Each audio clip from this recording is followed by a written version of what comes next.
Ginger. That's what you need. A mouthful of the good stuff and you'll see the back of any seasickness. Thank you for your support, John.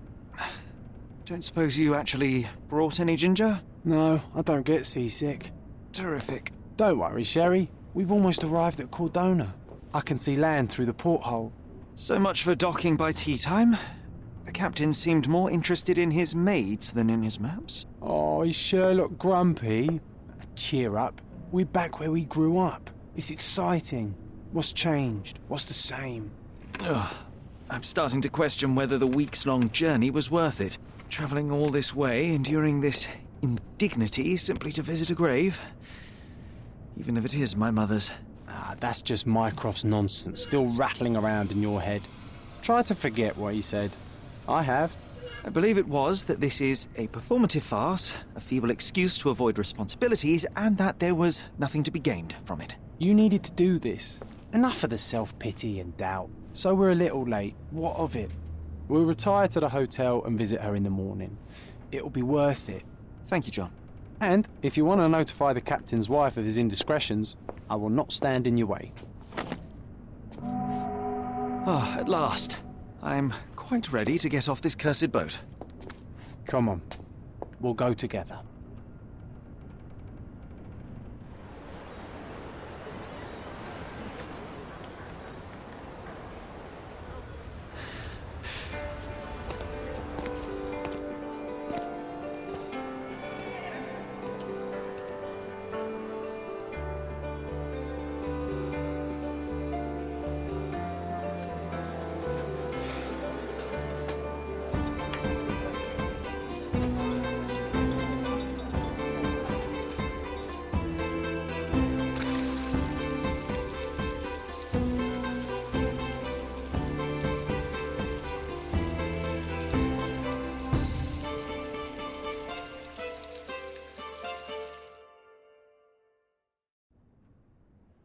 Hey, Sherry, come on, catch up.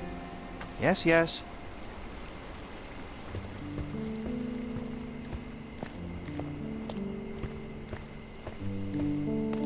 Welcome to Il Palazzo de Lusso, sir. If you need something, sir, please inquire at reception. Welcome to Il Palazzo di Lusso, sir. We just need your signature. Would you kindly sign these papers, sir? There you are. Ah, Mr. Holmes. Yes, we have room 221 prepared for you. I see it was reserved for 2 people. Would you like a second key? Oh, no, I think we'll stick together. Very good. Rooms are upstairs, sir. Welcome to Cordona. Hurry up, Sherlock. I want to see our room. I hope there's a balcony with a view.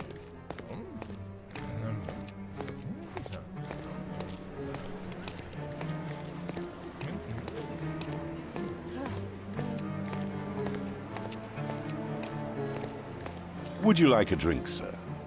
Would you like a drink, sir?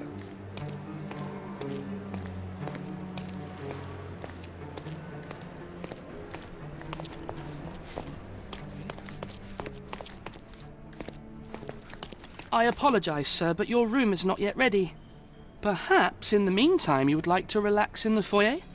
Tonight, the restaurant is offering a complimentary marlin ceviche to all our guests. Let's check what they have on offer. Let's check what they have on offer.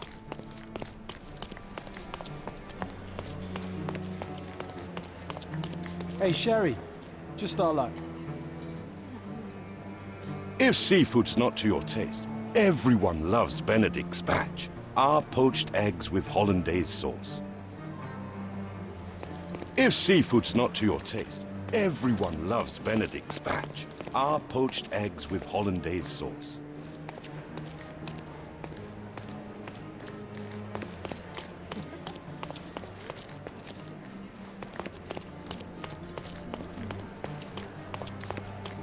Hey, Sherry, just our luck.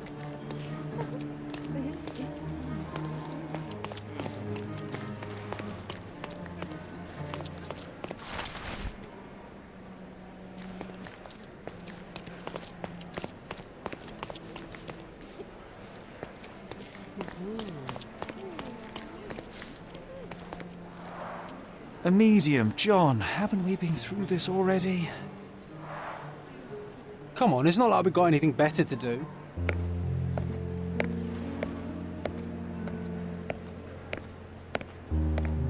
Excuse me, sir, but I believe Mr. Galich is conducting a séance at the moment. Perhaps you'd care to have your portrait drawn while you wait? Why? Pardon me?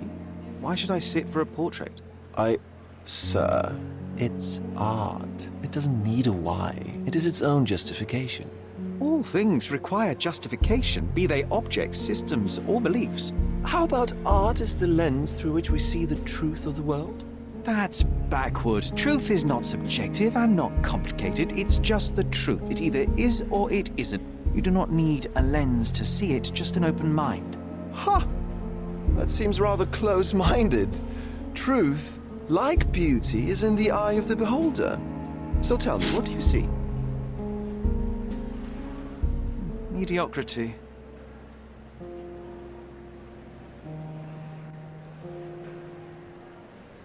Come now, Sherry, what did he do to deserve that? The servant mentioned ceviche at the bar, Sherry. You should grab us some, and I'll find us a table. I'm starving.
Okay, time to check if John found us a nice table for the evening.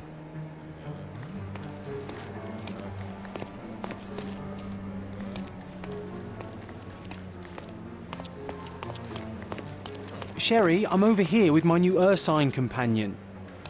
What are you waiting for? Put the dish down so we can tuck in. Cordona's even quieter than I remembered. It's going to be a long evening. Ah, come now, Sherry. What say we amuse ourselves with a little game? What were you thinking? Oh, promise me it isn't nonsense. After being cooped up on that boat, I am itching for activity. No. As you can see, someone left a cane on our table. I simply thought you could identify its owner. Ah, so it is nonsense. It'll take me a minute, John, at most. Well then, you can deliver it to him as well. Deliver it to him? Then what are the staff here for? Aesthetics? Stubborn, Sherry, too stubborn. You wanted something to do. Slapping oneself in the face is also something to do. That doesn't make it worthwhile. But all right, let me take a look.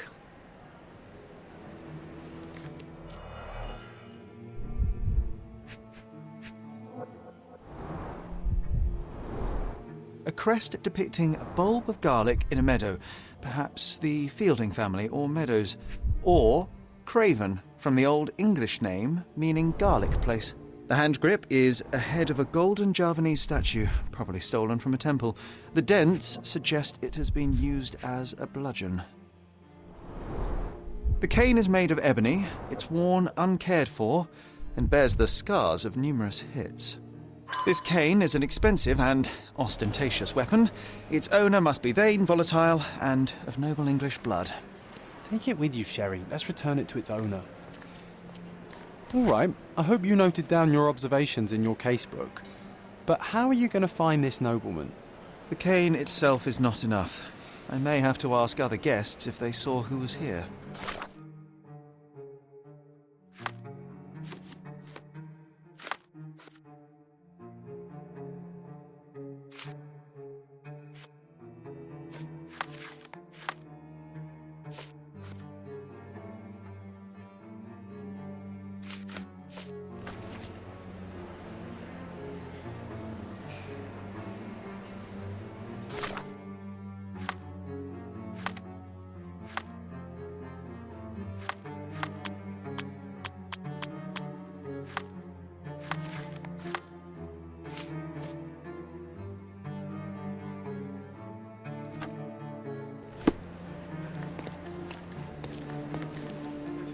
Is this familiar to you?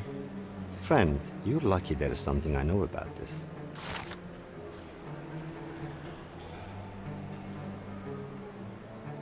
Well, even with your keen senses, Sherry, I doubt you'll find the cane's owner on your first try. And would you be confident enough to bet on it, my friend? Why not? Let's see how good you really are.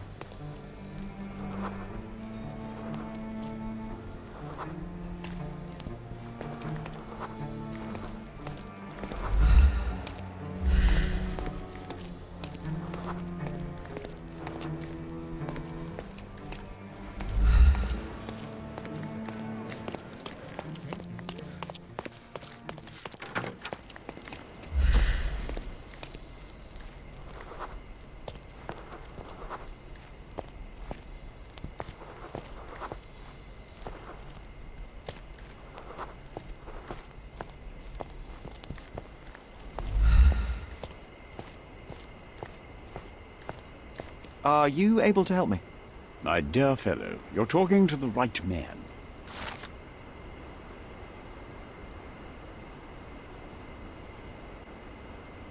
Hey, Sherry, don't we now have the perfect excuse to visit the séance? I'm just going to give the cane to its owner. You will not persuade me to take part in this show.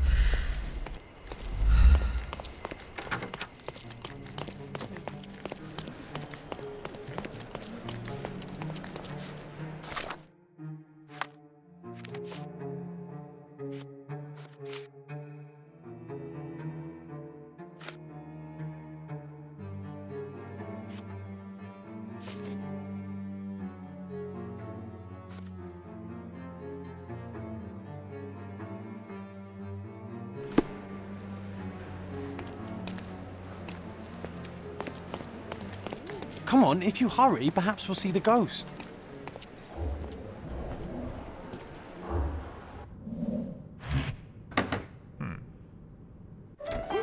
This hotel, this island, it's full of thieves.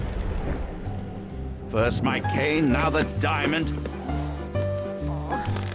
Take your hands off me! Do you even know who I am?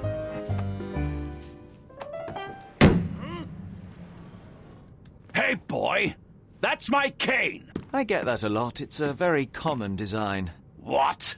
No, that's a custom-made... A joke. A joke. It was left at my table in the restaurant. I thought it deserved to be returned. Well, I'll be...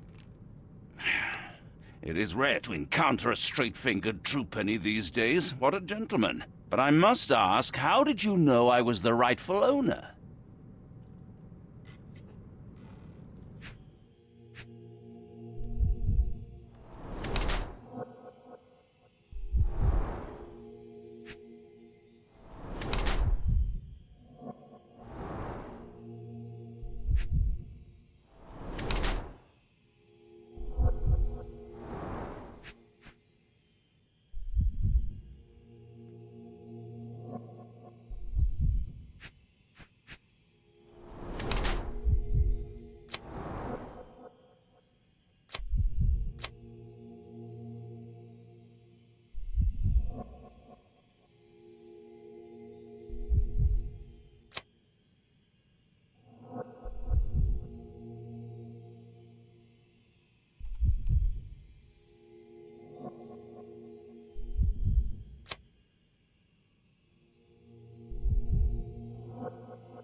Simple deduction. Your cane told me everything I needed to know. I was after a strong, middle-aged man with a keen interest in adventure, noble blood, and affection for strong drink. And if one were to go further, one may even be able to extrapolate your name from your heraldic symbol, Lord Craven. Marvelous. Simply marvelous. That's me, Lord Andrew Craven. You are the real medium. You hear that, Emma? Well, you found my cane. Perhaps you can locate my diamond, too. Yes, you should do it. It will be child's play for you, Mr. Holmes. And if a child can do it, then I'm sure the local police can suffice. The police? Why bother? I know this harlequin stole it. The only question is, where is it hidden? Fine. Give me my stick and I'll resolve the matter myself. This thief almost confessed after a single punch. I suspect a beating may result in answers of questionable veracity. Fine. I shall spare you and he the trouble if you first answer me this. You insist the medium robbed you during the séance. But what occurred exactly? It was a dirty trick. We were sitting here in the dark, chanting and holding hands, as expected. Then something began to appear from the medium, like a cloud or a bubble. The swindler called it ectoplasm. Ah, yes. Common in the spiritualist trade, and quite the spectacle. Indeed, perhaps too much. My beloved Emma screamed in horror, and I stood to defend her, attacking that cursed ghost. How brave. But my hand hit nothing. The medium jumped away from me, and Emma fainted. I lit the candle, and the diamond was gone. How does a priceless diamond become the subject of a séance? It is an unusual accoutrement. Emma wished to speak with its former owners. My grandfather told us it belonged to a Rajah, an Indian king. So you were summoning long-dead Indian royalty, and, pray tell, you were expecting him to converse in English? To be frank, Mr. Holmes, I don't believe in ghosts. But Emma was fascinated by the idea of meeting a real king, even a dead one. Well, a crown is a crown. Can you describe the stone itself? A yellow diamond, not less than 100 carats, and perfectly egg-shaped. There is not another like it. Stay here, and don't touch anything. I'm going to investigate further. Don't fret, I'll be keeping a close eye on this thief.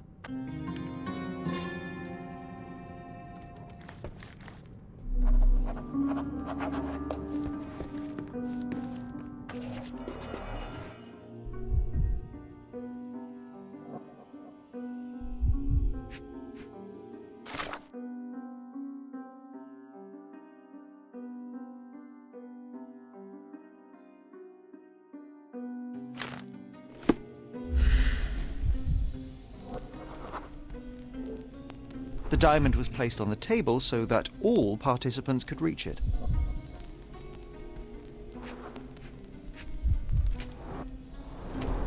This must be the ectoplasm. Too bad there's not enough for a proper chemical analysis. Ectoplasm. The ghost was here, Half a Sheriff. glass of Balblair scotch and the remains of a Paul Aranaga cigar. What else does a gentleman need? There are light traces of rouge on the edge of this wine glass.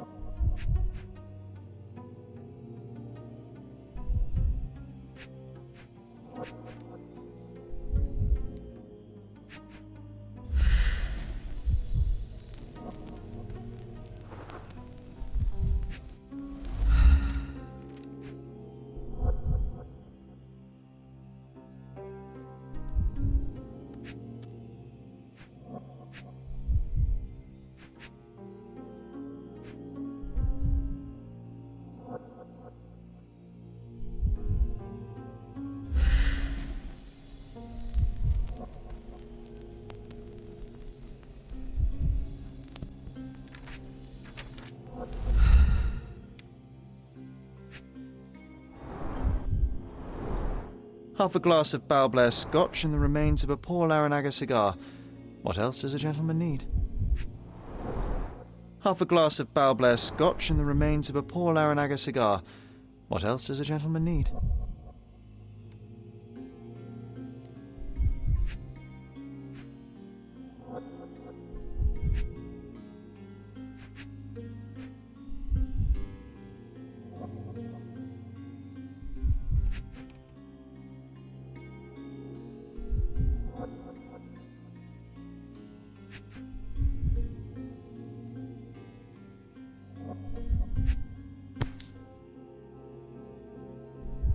This brooch is old and cheap, but the moth design has its charms.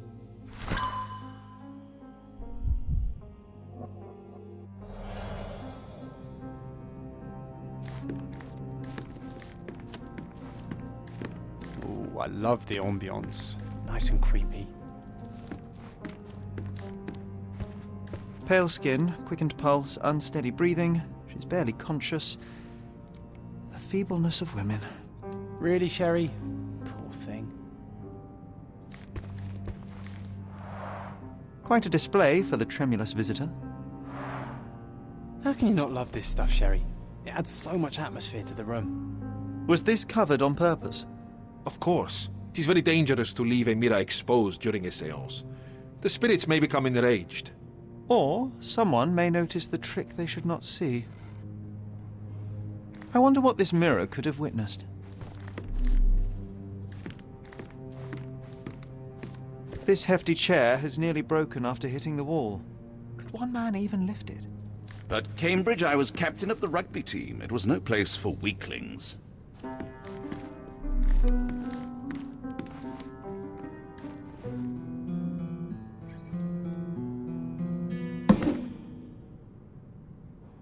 What happened here? I don't know. The ghost. I summoned it as usual, but then it all went wrong. The lady screamed and pointed at Lord Craven. And there was a shadow. Such a mystical force. It terrified the lady. And it must have taken the diamond. Who else could have? Do you feel the presence of any supernatural entities at the moment? Are you joking, sir? My nose is broken, this maniac wants to kill me, and you're asking about the spirits? I suppose this can wait. I will investigate, and the culprit will be identified. But the stubborn brute Lord Craven blames me right now.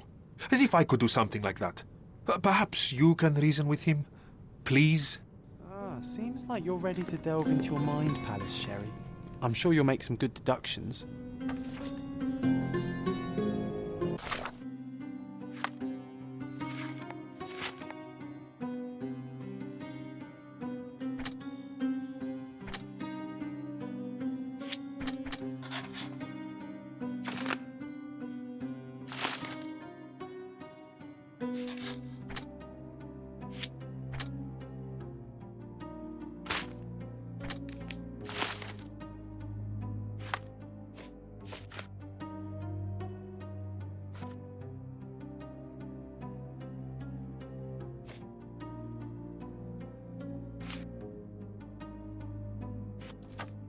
It seems there may have been an unexpected visitor outside the window. I hope it was the ghost of the Raja. Thank you for helping us resolve the situation, sir. Find the stone, Mr. Holmes, and quickly.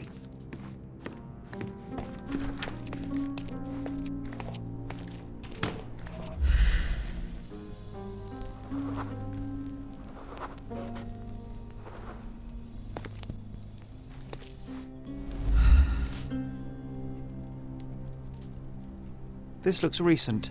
A shoe with a broken heel will surely leave scratches. All right, John. Do you think a ghost could leave this footprint? I'm reserving judgment. Use your keen eye to follow the trail.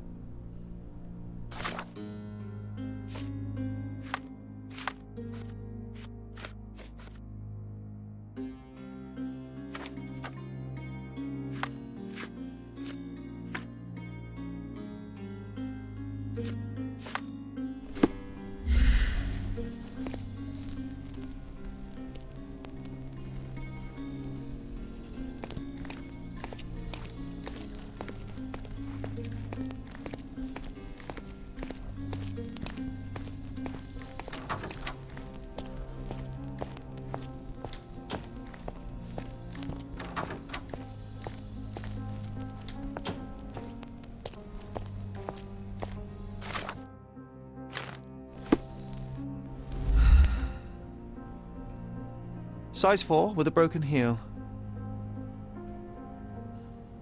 Rose D'Amour. All the maids in the hotel wear this exact shoe. So, definitely not the ghost of a Raja? Unless... No, what a shame.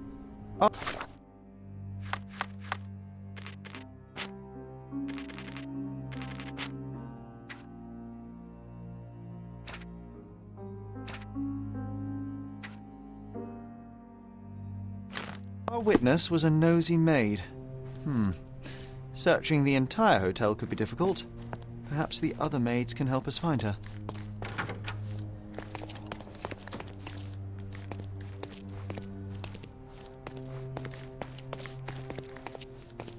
Help me, please. You look like an honorable man. I have some information for you.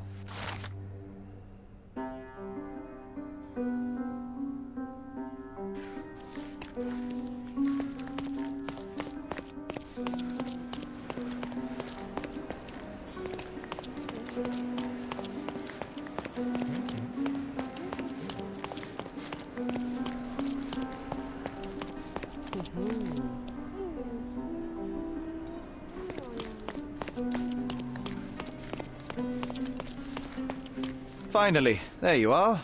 One would think a maid would be easy to find in this place. I'm sorry, sir. Do you need more towels? No. You are the maid who saw the ghost in the seance room, yes? How did you know? Simple. You changed shoes after breaking a heel while fleeing the scene. I'm sorry, sir, but if I may ask, who are you? A precious diamond was stolen during the seance. Lord Craven entrusted me with its recovery. I'm sorry, sir, but we are forbidden to discuss the private matters of our guests. Are you also forbidden from peeking into private rooms, Miss? Saletta. Lucia Saletta, sir. Tell me, Miss Saletta, what would your manager say if he knew you were spying on guests? Oh, please, sir, don't tell him. I have a family. I need this work. I won't, but only if you answer my questions truthfully. And don't play coy. I can tell. Describe what happened during the seance. A lady and two gentlemen were sitting at a table, touching their hands to something. The medium started to whisper and chant, and a ghost appeared. A ghost? You're confident? It was unearthly, sir. It grew from the medium's chest. A glowing cloud or a bubble. I pressed closer against the window to see better. And the lady saw you? How did you... Yes! She screamed and pointed, so I hurried to escape, and I broke my heel.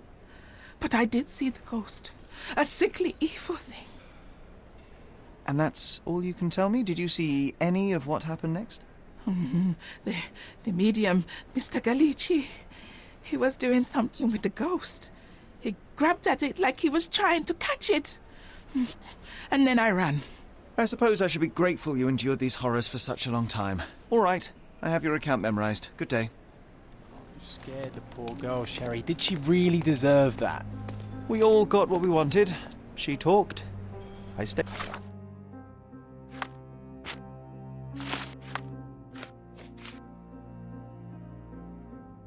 Silent.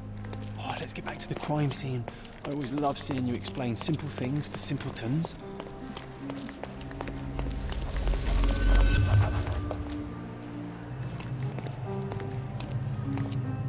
Lady Craven retired to her room to rest.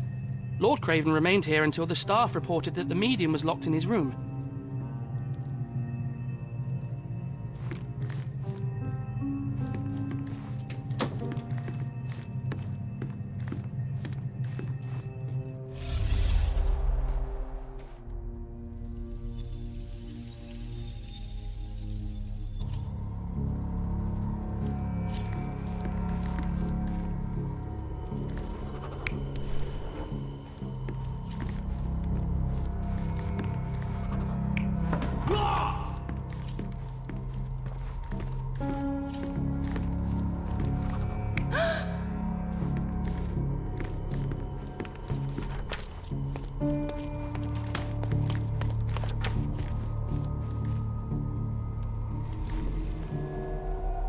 You're not even trying, Sherry. Concentrate.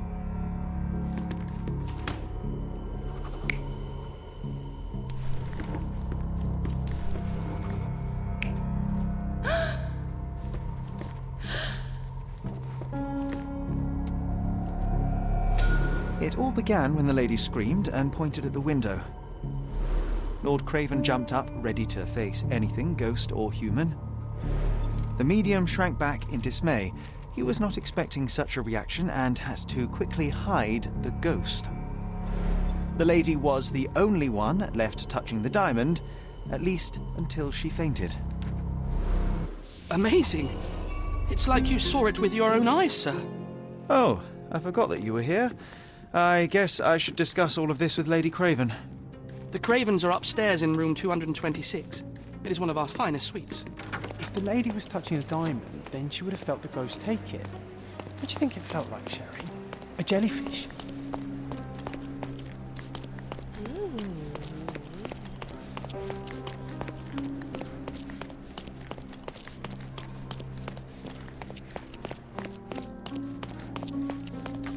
Lady Craven is not who she seems.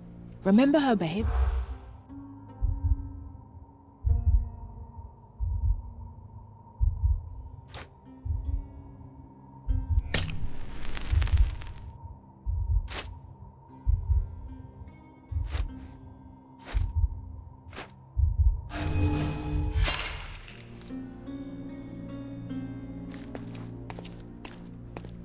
Lady Craven is not who she seems.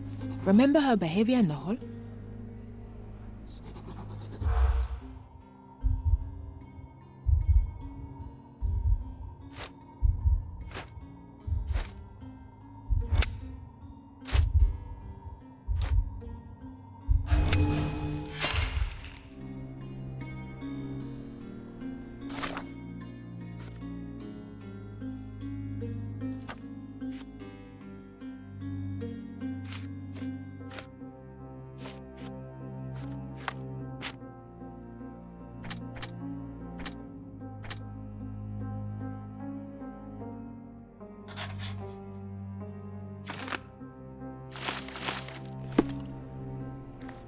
Lady Craven is not who she seems.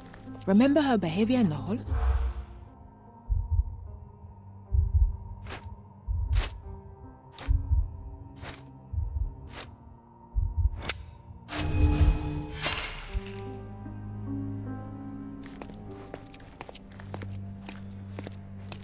Lady Craven is not...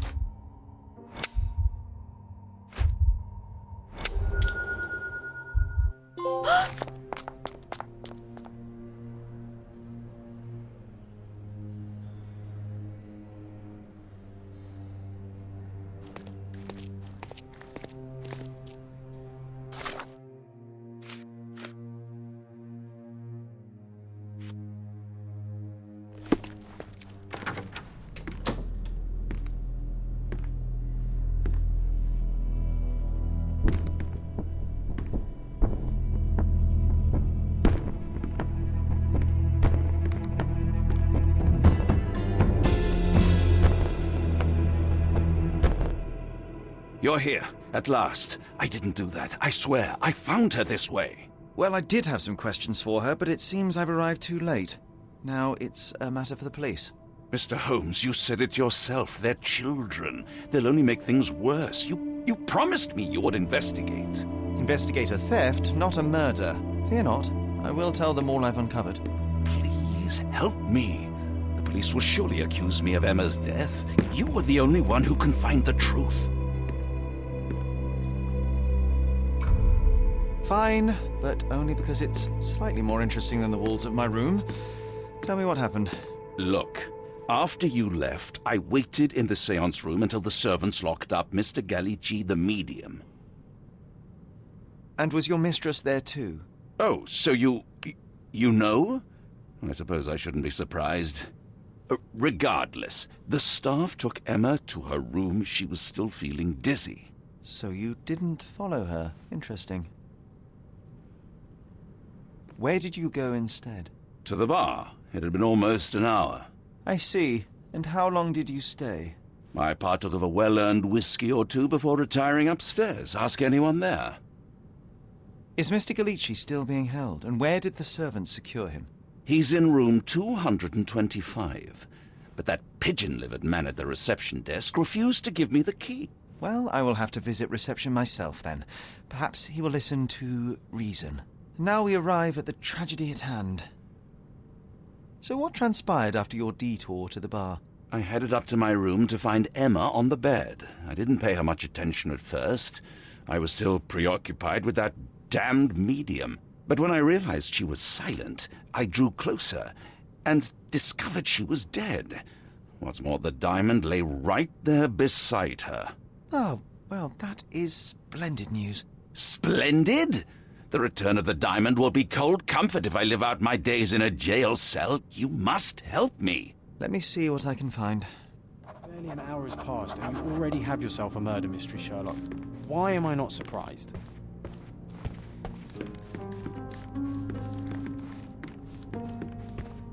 Someone was not happy with his post.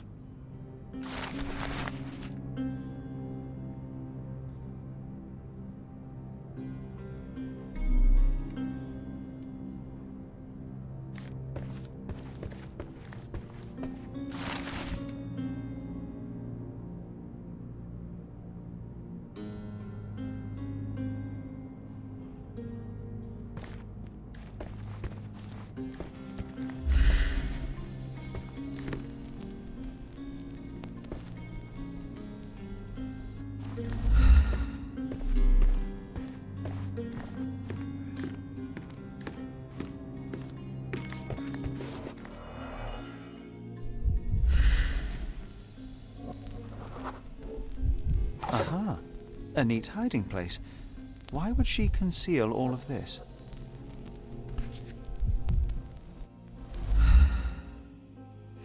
This ring looks out of place among the others, and the design is familiar.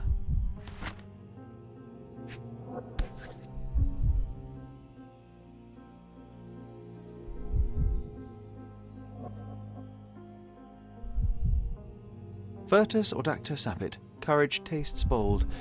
A unique family motto.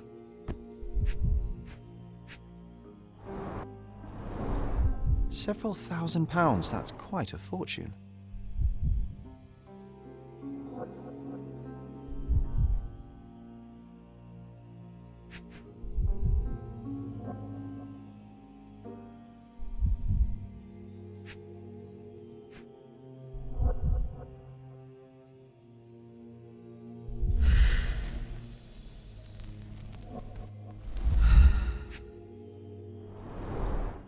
Fard Rouge Calomel Mascara, a real altar of beauty for the travelling temptress. The mystery deepens. A victim with a checkered past and poor taste.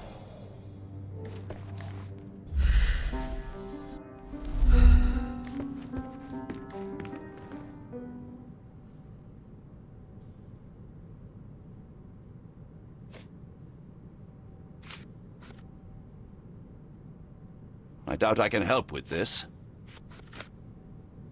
Stop wasting time. The murderer is getting away. I found these jewels secreted away. Are you familiar with them? Ah, it cannot be so. That deceptive wagtail. How could she do this? That sounds like a yes. These items were supposedly stolen from us during our trip. I must have spent hours reporting it all to the police. And it turns out she had them all along. The trollop. I'd kill her myself were she not dead already. Do you recognize this ring? Should I?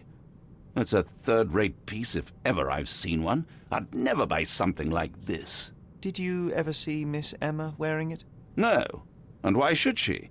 I gave her enough jewelry that she could wear a superior ring every day of the week. Do something about it, Holmes. I did not do it. You know that.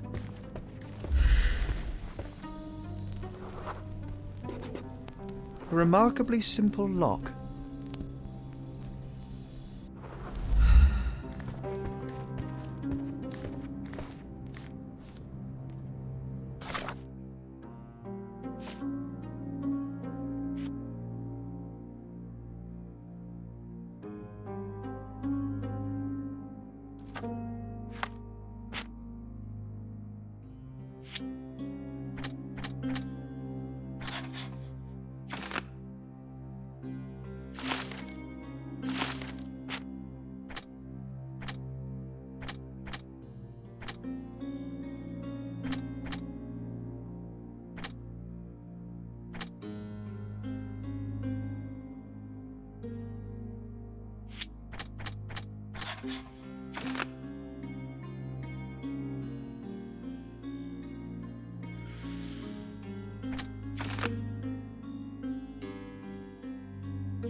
Give me the key to Luca Galici's room.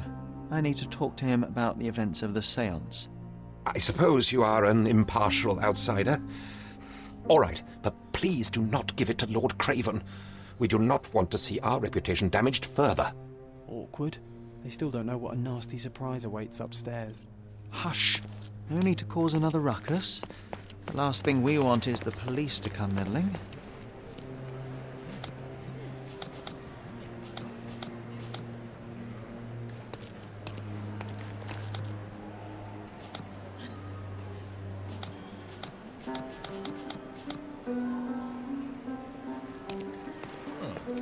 Sorry. Maybe a guest noticed him.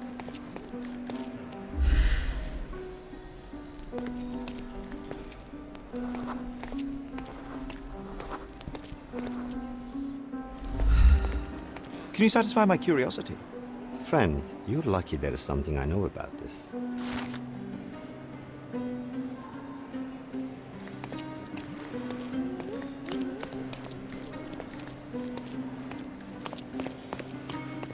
Excuse me, just one question. Please, don't get angry, sir. But I know nothing about this, I swear to you.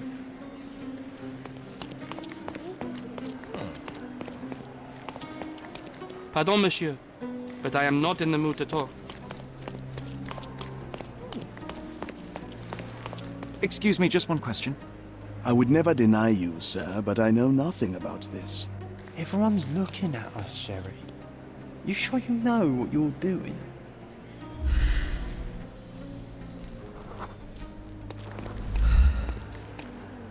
Can I ask you a question? I usually have an answer for everything, but not for this.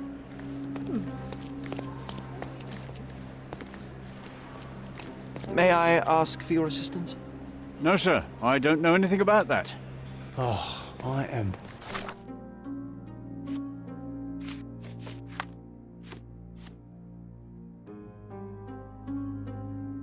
bored. Call me when you find the answer. Excuse me, just one question. Excuse me? What? I'm not sure I know.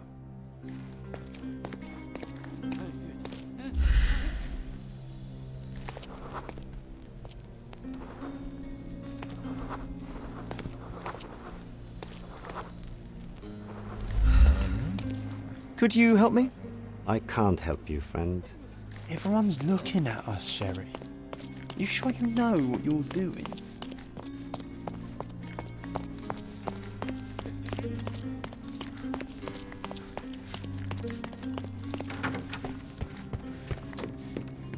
Do something about it, Holmes. I did not do it. You know that.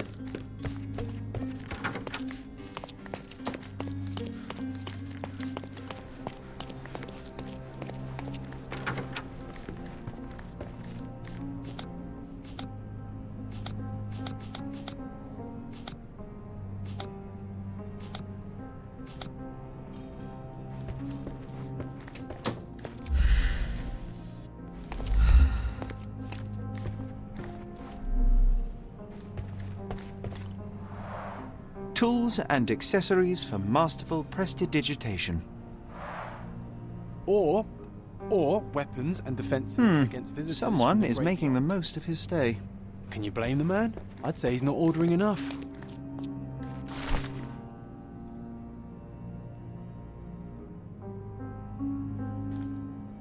A familiar substance. It's the ectoplasm that stained the séance table, but this time there's enough for analysis.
My faith in this medium has burst, just like a rubber balloon.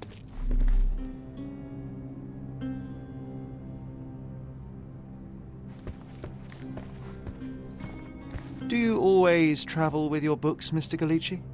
I do. In my line of work, one needs resources available to help deal with the unpredictable and unworldly. You always take me to the best of places, Sherry. I'm afraid I can wait no longer to hear your account of the séance, Mr. Galici.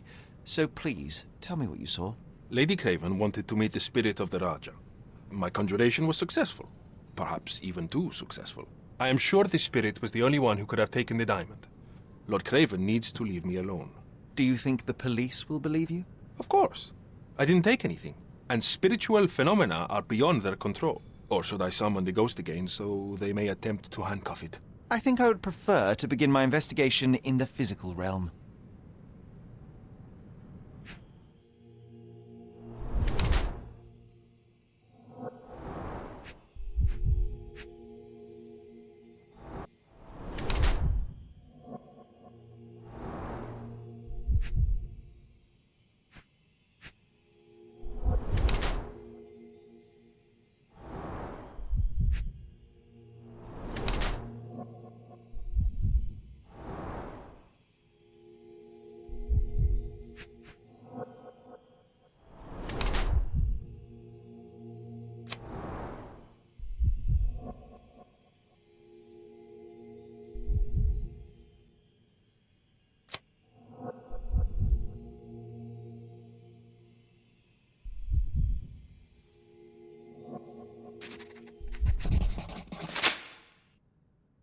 I have shocking news that changes your situation entirely. Oh, no, wait.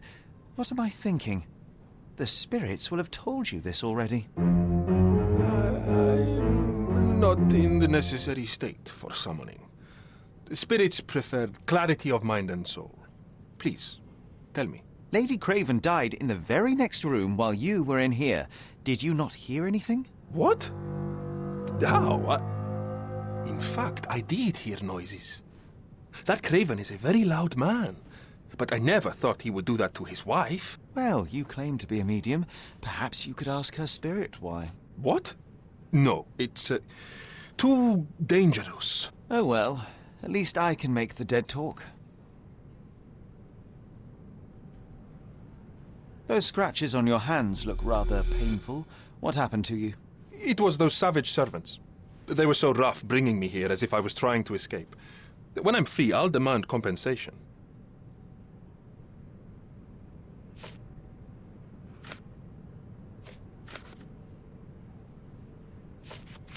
That's a remarkable pin of yours, Mr. Galici. Does it have any meaning? The butterfly?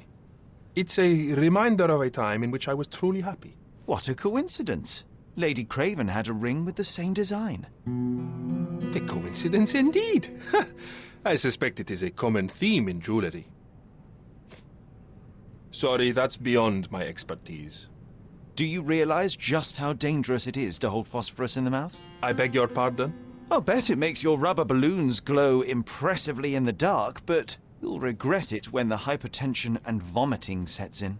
You mock my talents, sir. You shouldn't be so flippant about things beyond your earthly understanding. How ignorant one must be to compare a spirit's ectoplasm with balloons. It was merely a word of caution. We both know how match factory workers look after several years on the job.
This is all just a big misunderstanding.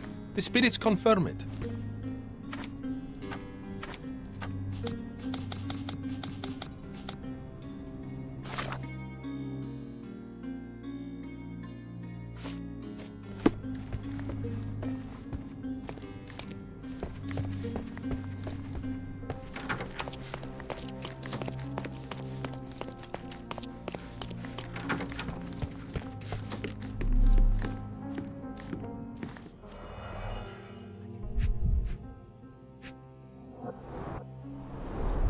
Strangled with bare hands, judging by the bruises.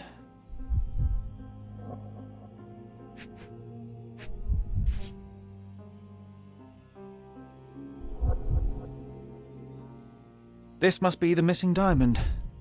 A tremendous specimen, now forever tainted.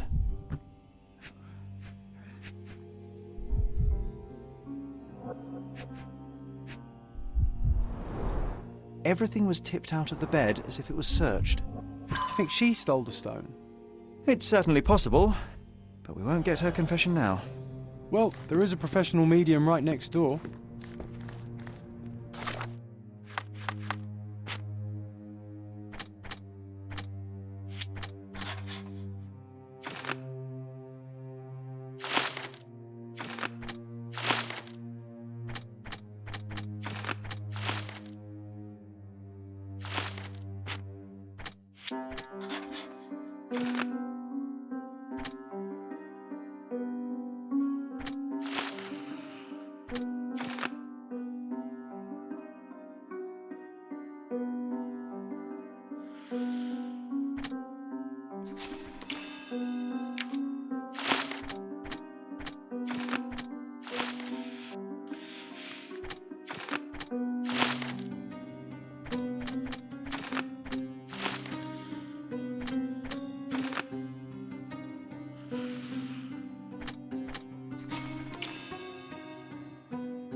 I cannot cover for you, Lord Craven. The facts are conclusive. You murdered your mistress. It wasn't me. You have no proof, not a whit. You entered the room just as Miss Emma was hiding the diamond. Discovering that she was the thief was the final straw. Preposterous! I didn't know a thing about it until you showed me her stash. A couple of whiskies go down fast for an alcoholic. That left you plenty of time for murder. That's ridiculous. I am no alcoholic, and there are witnesses who will attest I was there for at least a quarter of an hour. You have bruised knuckles, and you look a mess. The poor woman fought for her life, and you bear all the evidence. This whole evening was a mess. You know I got into a scuffle with the medium in the seance room. Nothing has changed since then. There's plenty of proof, sir. The police would certainly arrest you. You scoundrel. You said you would help me. I had nothing to do with it, as you will soon see. You are dangerous, Lord Craven. Beating your servants is one thing, but murder is another. You will not get away with this. I'll get out of this, Mr. Holmes, and I swear I'll find you. I will find you! Don't you bastards dare touch me! Holmes, you'll rue the day you gave me my cane when it comes swinging at your head! If Craven wants to claim his innocence, he should be more careful how he talks. Money talks too, Sherry. Let's hope it's not too loud.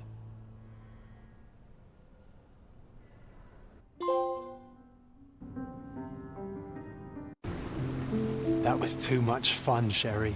I'm buzzing. Buzzing. Wasn't it fun? A woman died, John. I was too slow to the truth, too hesitant to intervene. How can you... Oh, lighten up. Those people made their choices. If you swan about with a diamond in your pocket, that's what happens. Wealth is a weakness. So we must blame those who covet it. With enough money on the line, Sherlock, a man will do just about anything. Even murder. And then we get to solve it. I suspect you perhaps cannot grasp the true horrors of mortality, John. Oi, I am aware of my perilous existence, thank you very much. I must admit, even if the outcome of the adventure was imperfect, there was some pleasure to be had in the puzzle. Well, Cordona seems more depraved and decadent than we thought. I bet you'll get another chance. A bet, you say? A figure of speech. Just a figure of speech. Damn. Well, take one last look at the view, then we must be off. It's time to do what we came here for.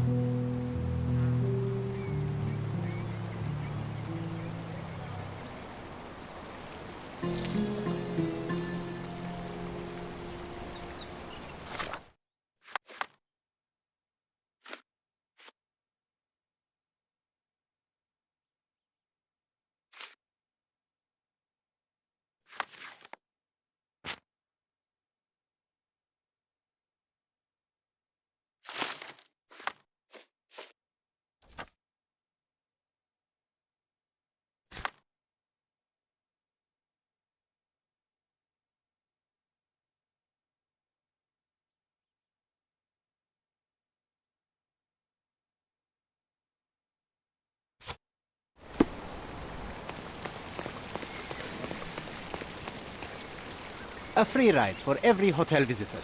Just tell me where to go.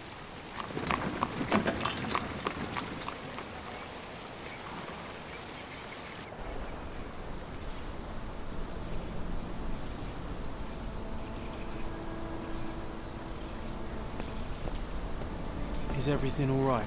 If you don't feel up to it, I won't tell anyone. It's just a goodbye, John. It won't be difficult.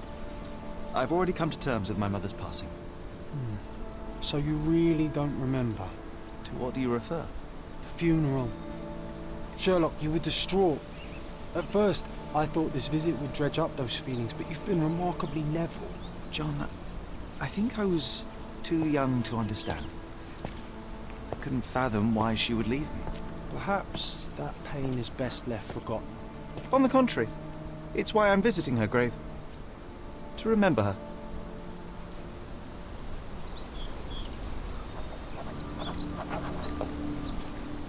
I thought you wanted to remember, Sherry.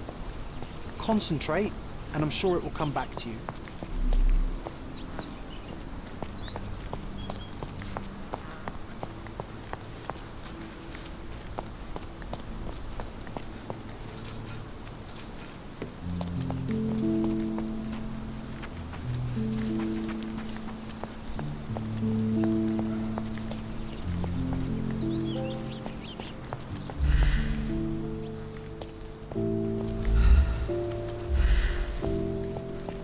Is this familiar to you?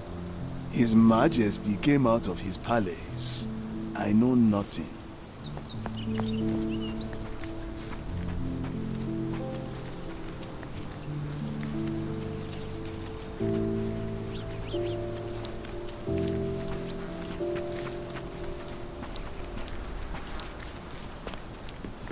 Can I ask you a question?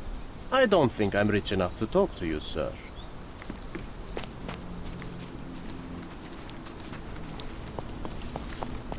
Could you help me? Don't be angry with me, sir, but I don't know. This isn't working.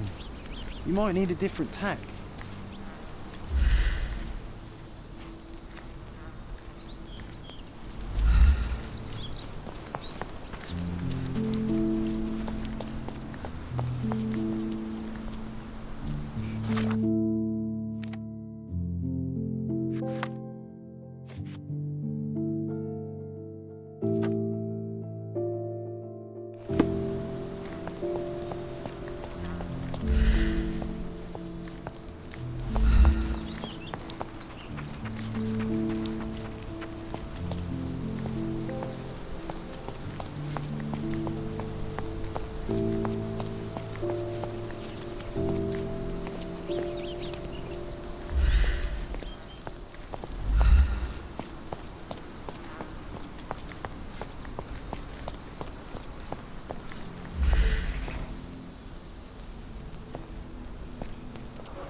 Mycroft was adamant that we leave for London immediately after the funeral.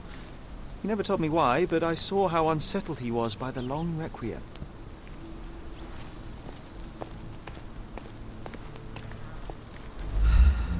I thought you wanted to remember, Sherry. Concentrate, and I'm sure it will come back to you.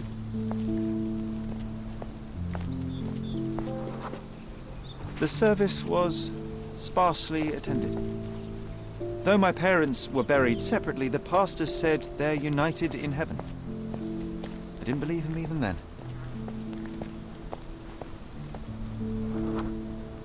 I wanted to see her one last time before the coffin was interred and say how I loved her. The chance never came. I feel rather faint. You're fine, you're fine. It's over now. You remembered everything. It will get easier soon. I thought you wanted to remember, Sherry. Concentrate, and I'm sure it will come back to you.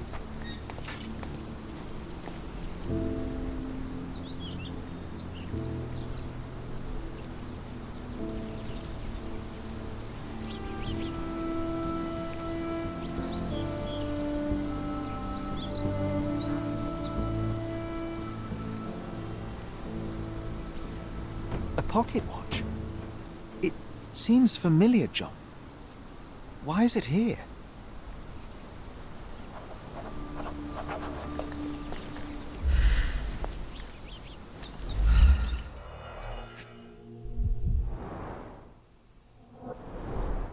Rest in peace, Violet Holmes. Goodbye, Mother.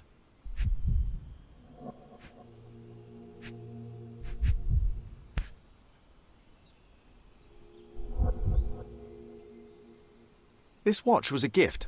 My mother's initials are engraved on it. The piece is in good condition. It must have been placed here only recently.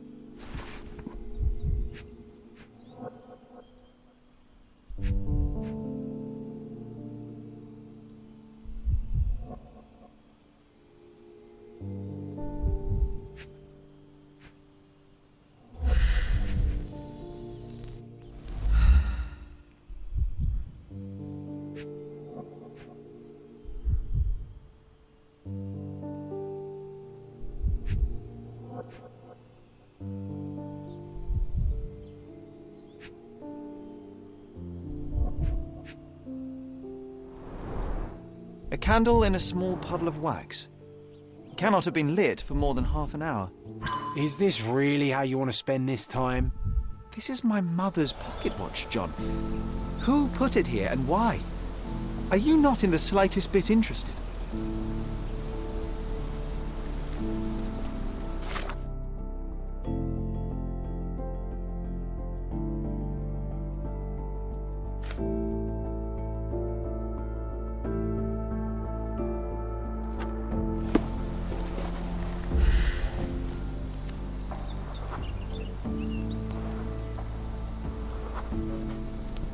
A man in fashionable shoes stood near the tomb.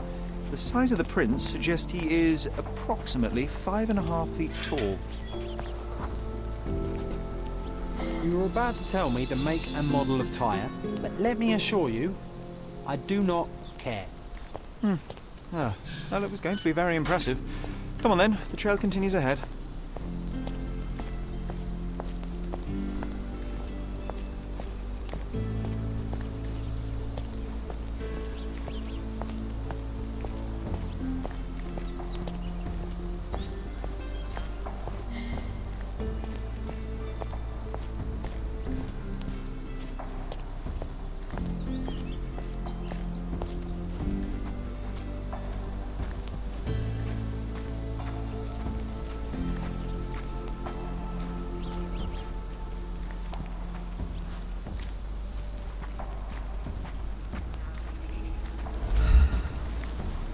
He mustn't be far away to leave it unattended. It's stained with oil paint.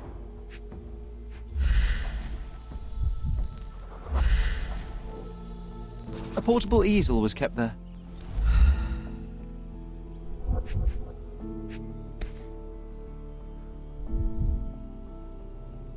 The Hospitaller crypts. If memory serves, they're located at the far end of the cemetery around an old tree.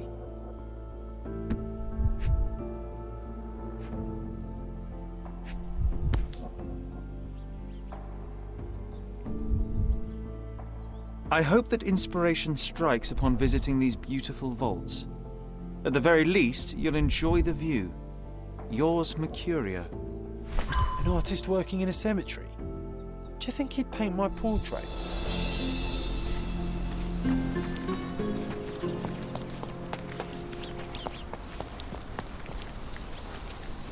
Oh, it's that ridiculous artist from the hotel.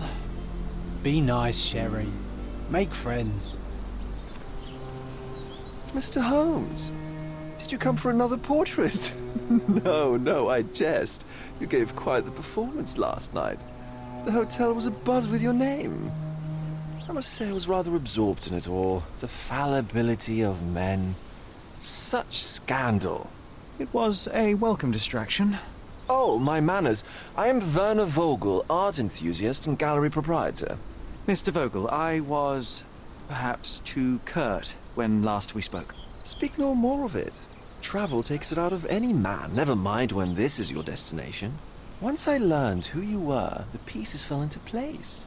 Your mother was well liked on Codona in her time here. I was sorry to hear of her passing. Does your gallery feature more than just portraiture? Oh, of course. We display landscapes, sculpture, modern pieces too. I am sure we have something that will move you. You must stop by. Only music moves me, I'm afraid. Then you have simply not found your artist yet. Someone whose work hits you in your core. You're still young. I am sure we'll find them. How did you come to possess my mother's pocket watch? Oh my! It is quite something to witness those powers of deduction firsthand. Yes, I left you her timepiece. After her death, there was an estate sale. All of Cordona's elite picking of her remains. I couldn't let such a lovely thing go to those vultures. When I learned your name, I could no longer keep the watch in good conscience. It is yours by right, and I knew you'd find it here. Thank you. I'd forgotten all about it, but the moment I saw it, I knew it was hers. Amazing what the young mind forgets and the older can recall. Rather odd, loitering in a cemetery. I suspect you'll win, but I'm here for my art. There's beauty everywhere if you look, even in decay. A little darkness brings out the light. Now, a diligent observer might note that you too are loitering in a cemetery. What brings you here? Closure answers penance? Closure, I suppose. And what is closure? Mere proximity? Understanding. Acceptance. You didn't understand from afar. You had to come here to accept the truth of her death? Of course I understand. She died of consumption, drowning in her own blood. Your mother? Yes, my mother. I must have been misinformed. I'd heard otherwise. Otherwise than consumption? No, you'd know better than I. I'd heard talk of a police investigation, but Cordona is a notorious gossip.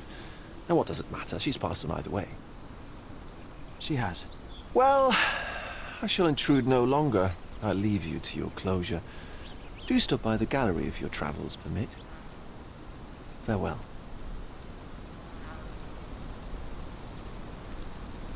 Are you all right, Sherry? Take as long as you need.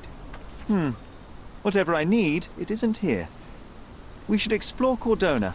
Perhaps there are archives that may shed further light.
Can I ask you a question?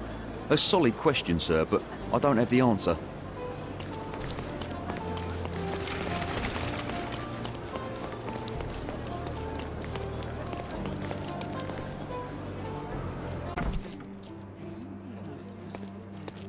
Stark do this, Stark do that. I'm not a clerk, damn it. How am I supposed to get those records now?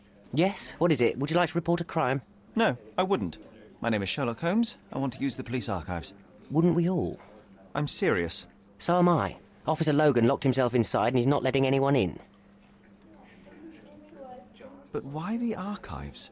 Won't that stall everyone's work? You bet it will.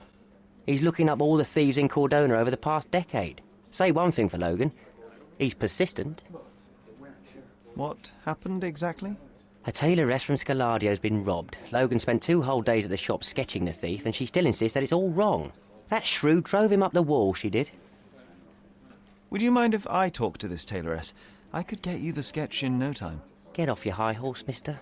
You think you're better than our sketch artist? Actually, I'm quite certain I am. Let me prove it. Well, I see no harm in it, as long as it gets Logan out of there. In fact, I need to look up some records too. Here's the address. Good luck.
Do you know anything about this?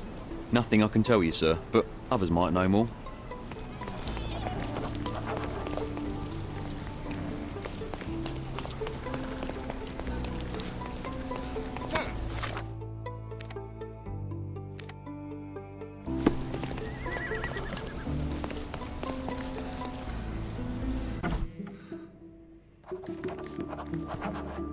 I'm pleased to meet you, ma'am. My name is Sherlock Holmes. I'm here to sketch the thief for the police investigation. Oh, another one. I hope you'll be more patient than the previous sketches, signore. Can you describe the thief for me? He was all ugly and beat-up looking. An utter rascal if ever I'd seen one. He gave me a nasty look from behind his glasses and then made himself scarce. And that's it? Could you be more specific? He was a total villain, I told you. How much more specific do you want me to be? All right, never mind. I suggest we do it differently. You have a great many clothes here, haven't you? Why, of course, but they're not for sale. I only do tailoring and mending. No matter. I'll attempt to disguise myself as the thief, and you'll tell me if I get it right. As you wish, Senor Holmes. Where can I find the clothes? They're in my workshop at the back. Be careful, won't you?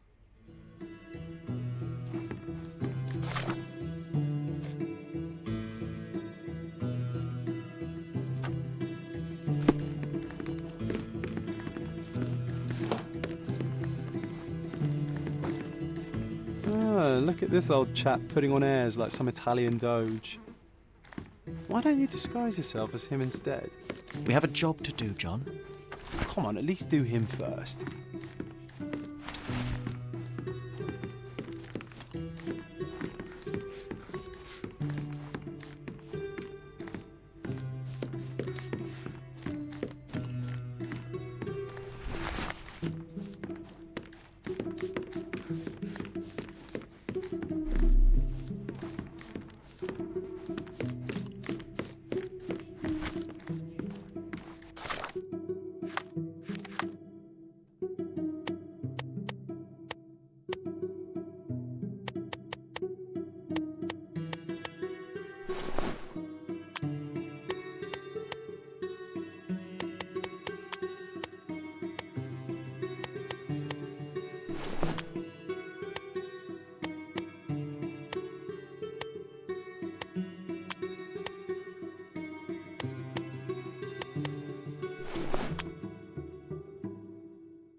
He did wear glasses, but not like those.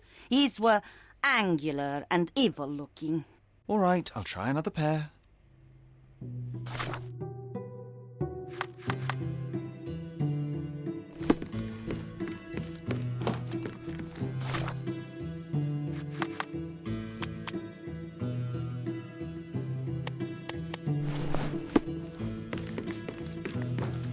Your face is too innocent now. What do you mean, too innocent? There was something evil about his face. Like a moustache. Yes, The kind that all villains twirl as they plot their evil plans. I'd say that not all villains wear moustaches, but I get your point, Mom.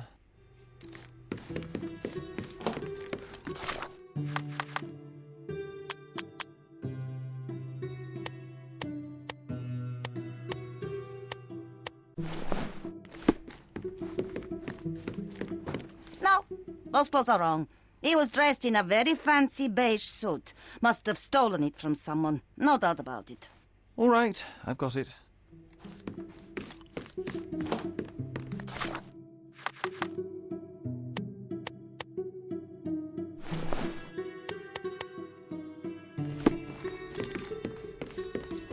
He was wearing a hat. Didn't I tell you about the hat? It didn't go well with his suit. That man had no dress sense at all. Well, what did it look like? Oh, just a regular hat, you know, black.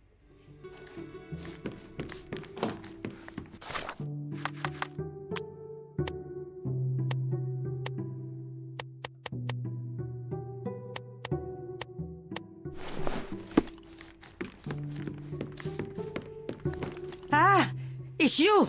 I mean, it's him. It's him. Excellent. Now I can make a sketch and take it to the police. Yes, please do. That rascal is still on the loose. I hope they are better at catching than sketching. Before I go, Mom, are you quite certain that you don't have any clothes to sell? Well, I suppose you can take the police uniform. An officer forgot it here years ago, and I don't have any use for it. If you want to buy clothes, visit the outfitters. You can find them all over Codorna. I hear they even do free rentals now. Let me show you where the nearest one is. Thank you very much.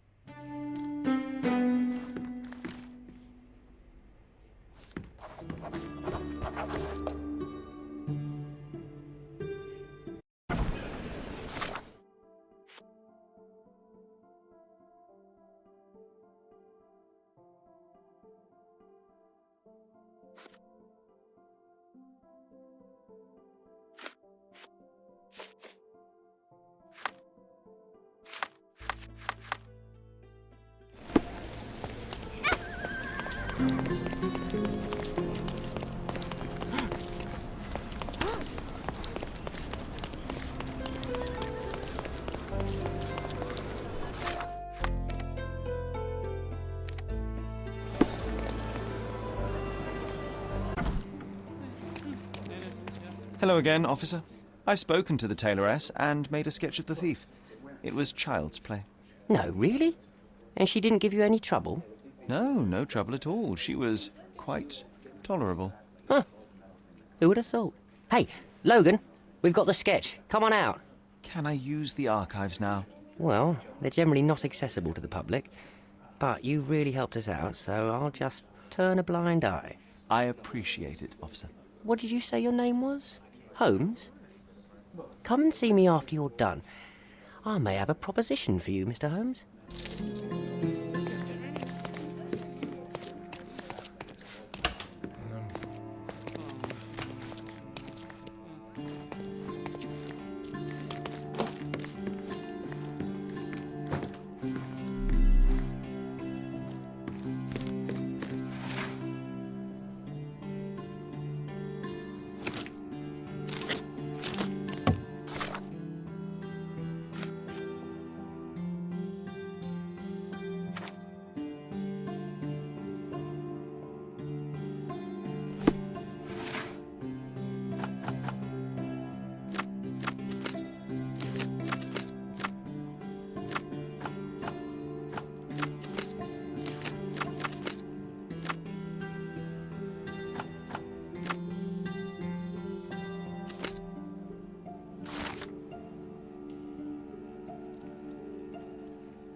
John, I just recalled that we were living here on Cordona in a manor. And there was a policeman. Really? What else do you remember? What happened to our mother? The memory was vague, a mere flash. I have to find our house. Absolutely. Let's do it.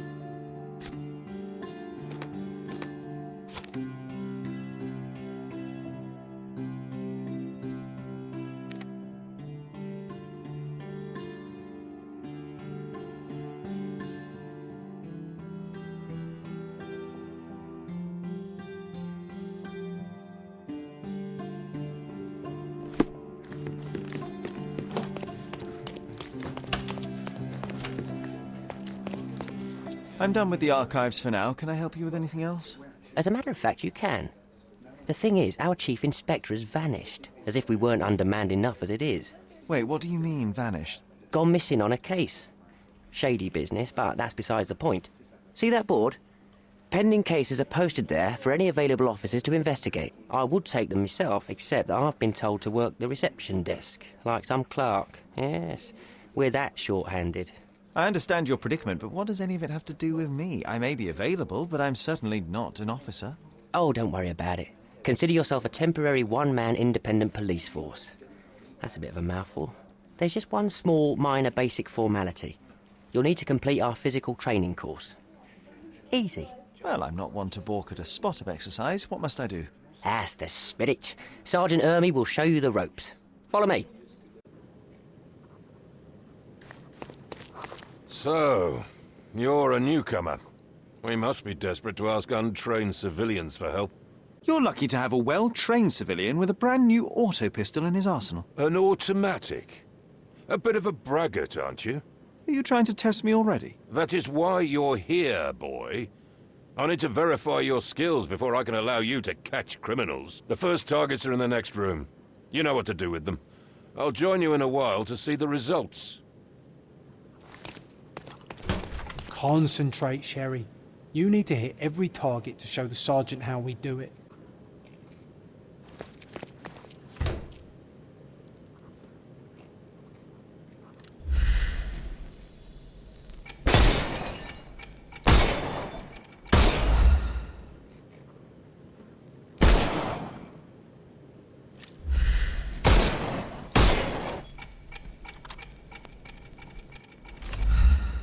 Hooray! Proceed to the next room. Meanwhile, I'll fill out the paperwork.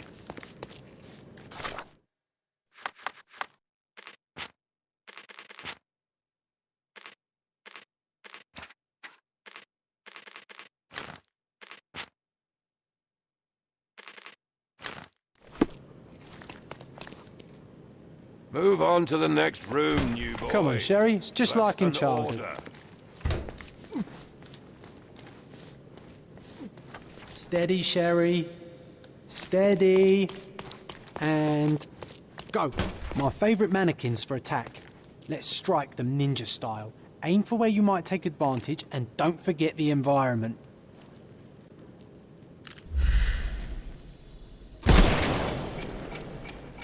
I could do this all day. Please don't, Sherry. We don't have that much time. Let's move. Our enemies might be stronger than us, but we rely on our wits. Shoot off their armour.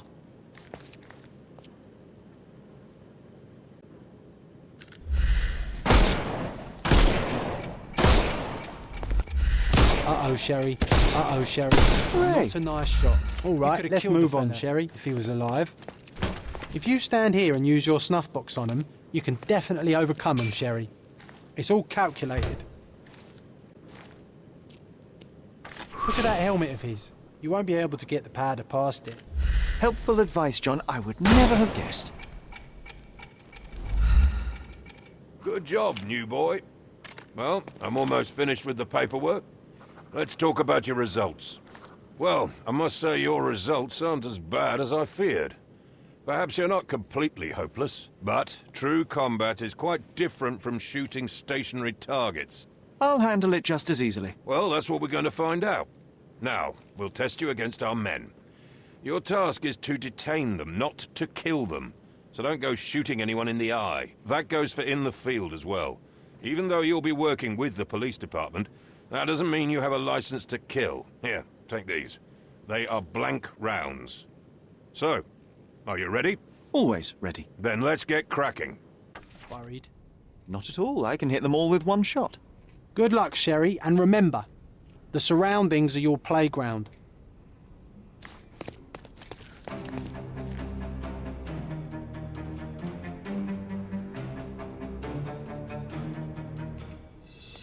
I'm coming for you.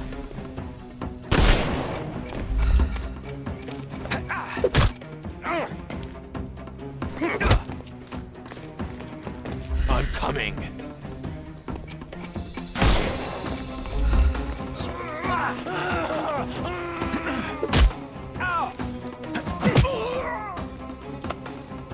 Take a rest, my friend.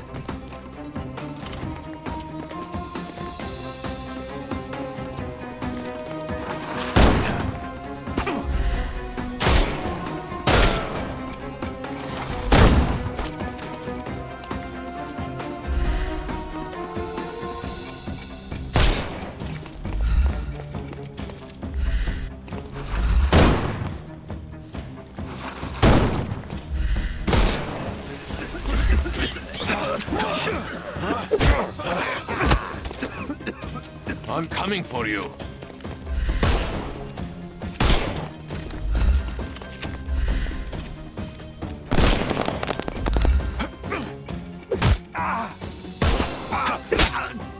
No more. The snuff's ready.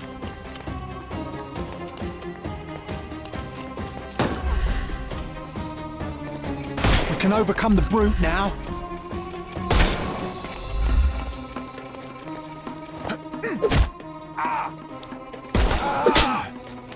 Take a rest, my friend. Give him the pepper snuff. That's enough. You've proved yourself. Congratulations on the arrests. I can't believe you did so well with the close combat. I did tell you that I'm well trained. Well, do the same on the street, and you'll be well rewarded for every arrest you make. Here is your certificate. You are now an authorized crime scene consultant. Well, it's now your duty to make this city a safer place. Cordona won't ever forget it, but at the same time, it will never remember. I'll tell Stark all the necessary details about your successful certification. Congratulations. Now you're a certified crime scene consultant. Congratulations. Thank you, my friend. Now, shall we head for Stonewood Manor? Don't know. You have the whole island to investigate. It's all up to you. Any progress with the case, Mr. Holmes?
How do you do?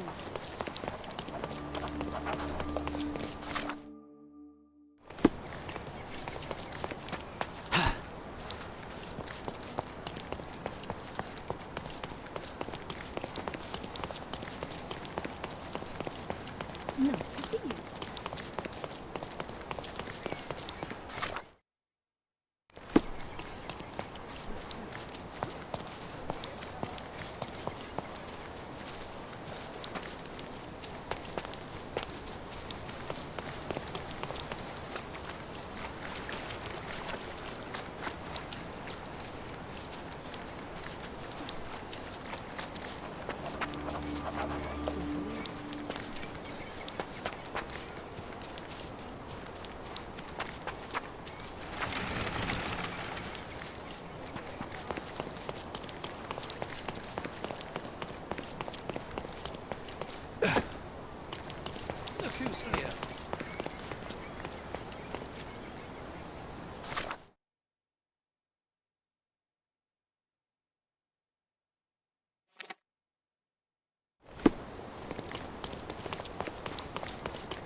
Merhaba.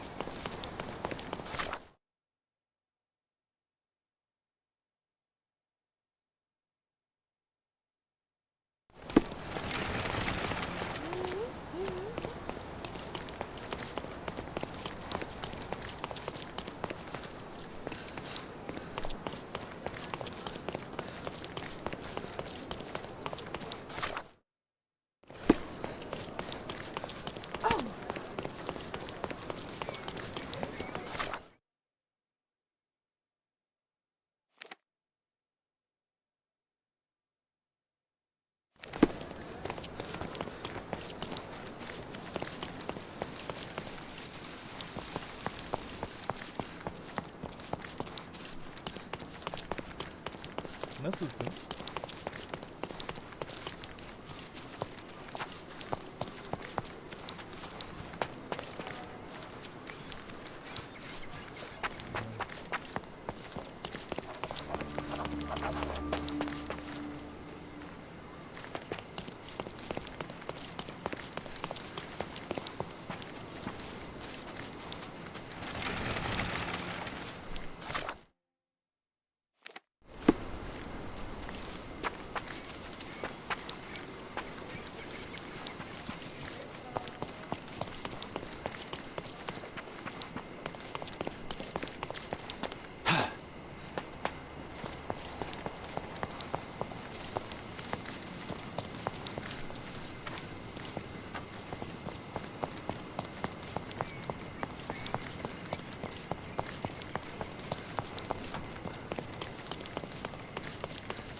Hey, Sherry, there's post here, and it's...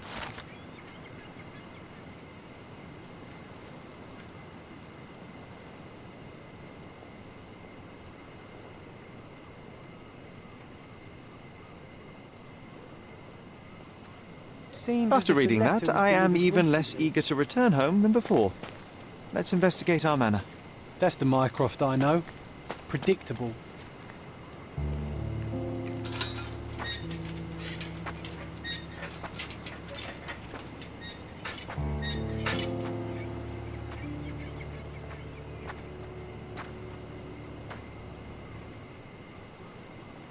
There she is. Our old manor. It's smaller than I remember. You were a couple of feet shorter back then, Sherry. Or maybe it's bigger on the inside.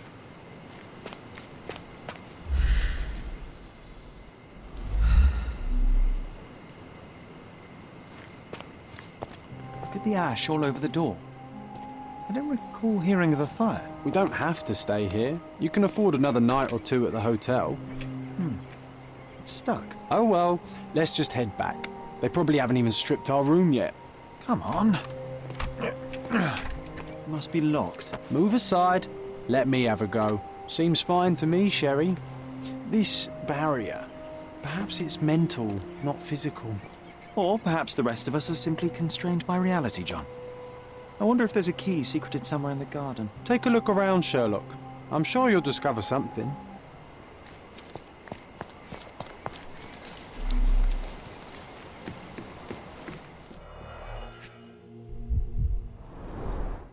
I did not expect these to still be here.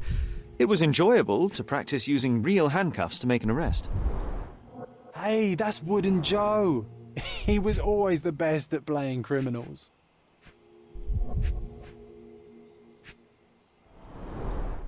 An irreplaceable tool for catching a thief.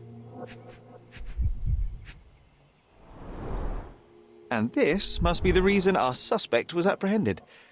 Wood and glass, oh, very precious. Funny, Wooden Joe reminds me of the trouble we once got in with the police. Do you remember, John? Somewhat. Maybe we can recall more details.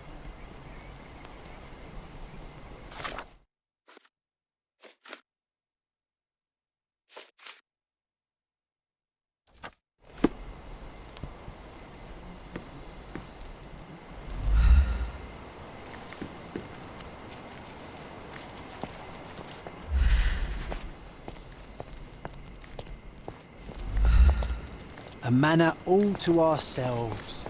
Can you believe it, Sherry? I have so many ideas.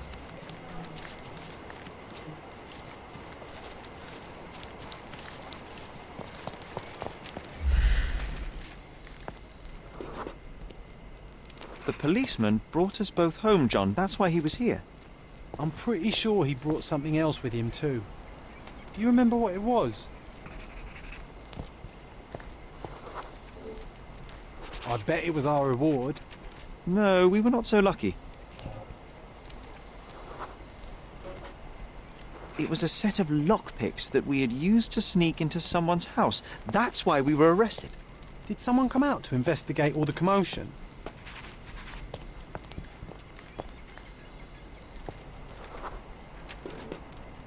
It was Mycroft. He smoothed things over and convinced the policeman not to press charges. The officer left and never returned. But we had to endure a serious talking to from my brother.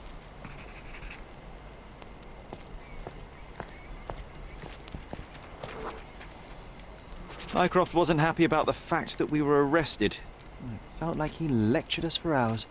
Did we give him something afterwards, Sherry?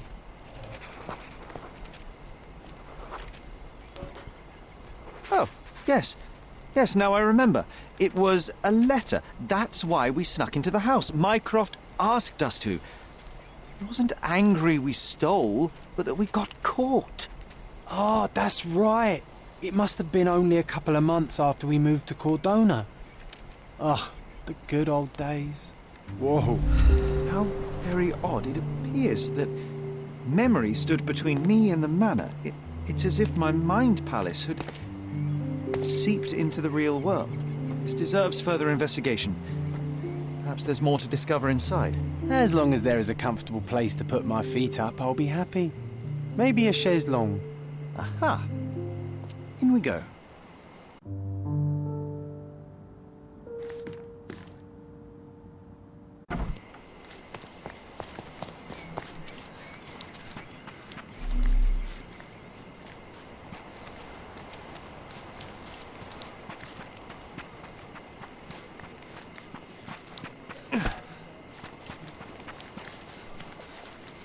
Why does this barn give me such an unpleasant feeling? Oh, I know. It's because Mycroft used an axe to shoo you out of here. It scarred you for life, but I enjoyed it.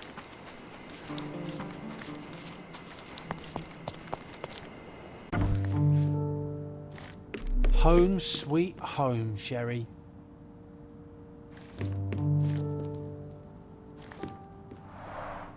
Mycroft's umbrella. The only outgoing thing in his wardrobe.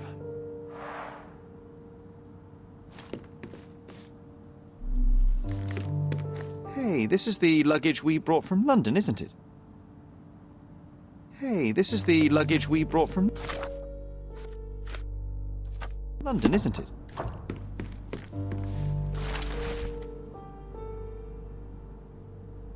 And I was wondering why it's so empty in here. There may be a small chance that some of our property could be found among local traders' wares. It is worth a look, wouldn't you say? Another one. There must be something important behind it. I can feel it.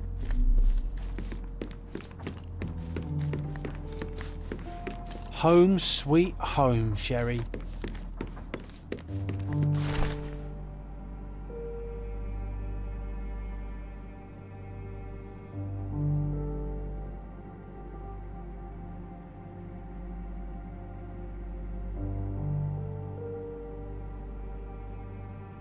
Something did happen that day, but no one can tell us the details. How can that be? Agreed. It's rather suspicious.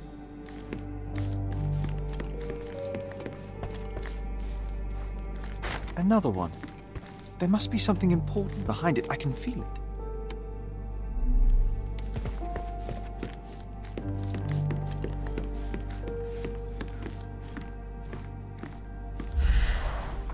I remember how angry Mycroft was about these marks.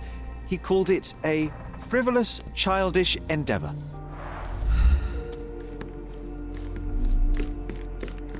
I think our family portrait used to hang here. Another one. There must be something important behind it. I can feel it.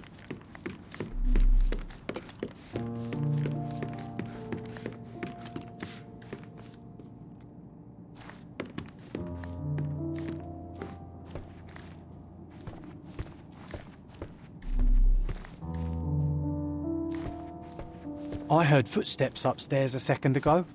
Wait, do we have an attic here? Another one. There must be something important behind it. I can feel it.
Another one.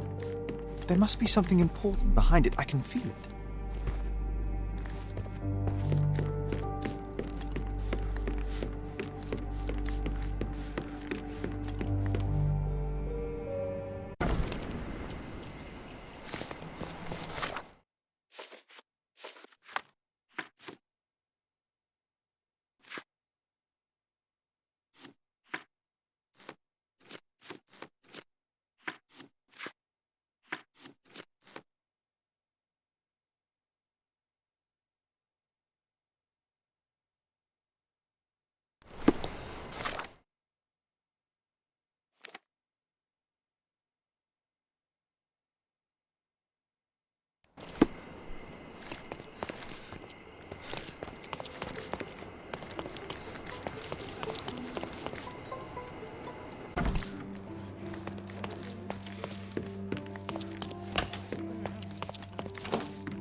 Stop the presses. Who is Cordona's handsome stranger?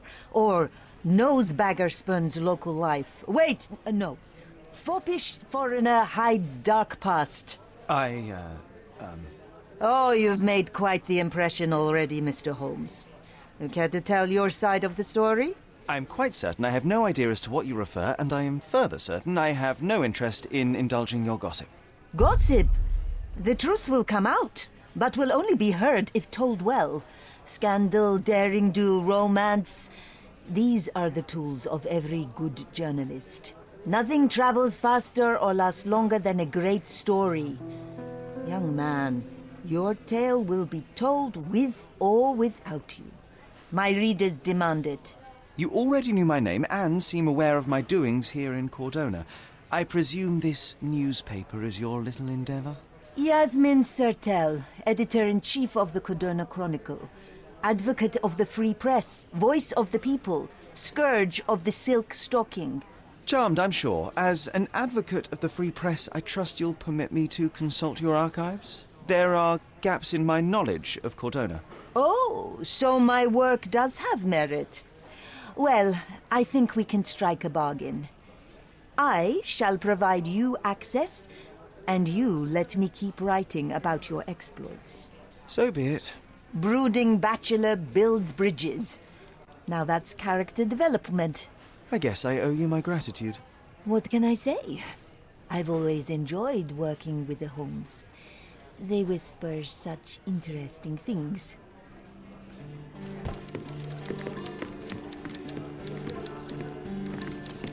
I'm watching you closely, Mr. Holmes.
I'm watching you closely, Mr. Holmes.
Does it look remotely familiar to you?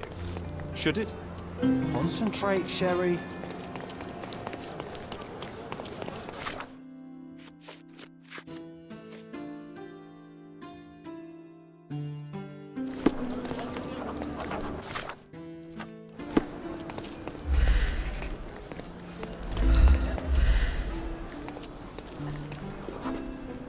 A large crowd gathered.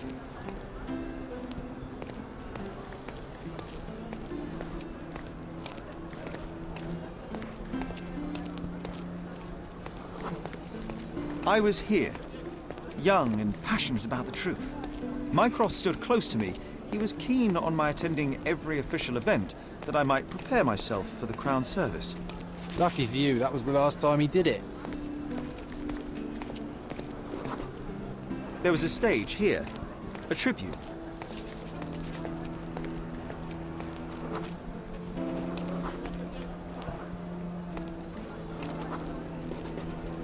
The governor gave his speech there. He was lying through his teeth and nobody noticed, or didn't want to, but I noticed. I was extremely irritated by his lies. I shouted my opinions very loudly for everyone to hear. The crowd went wild.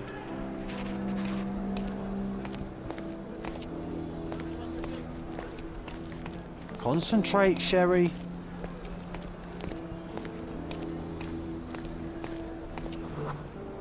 Mycroft was angry but calm. He led me away from the stage.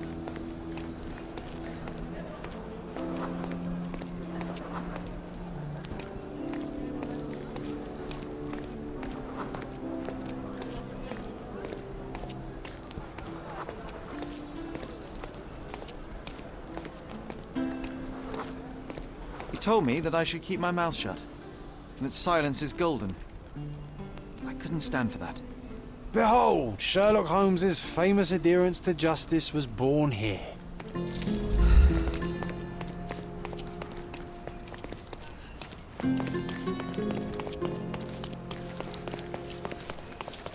Treasure maps from the governor. Find 8 and come back for more.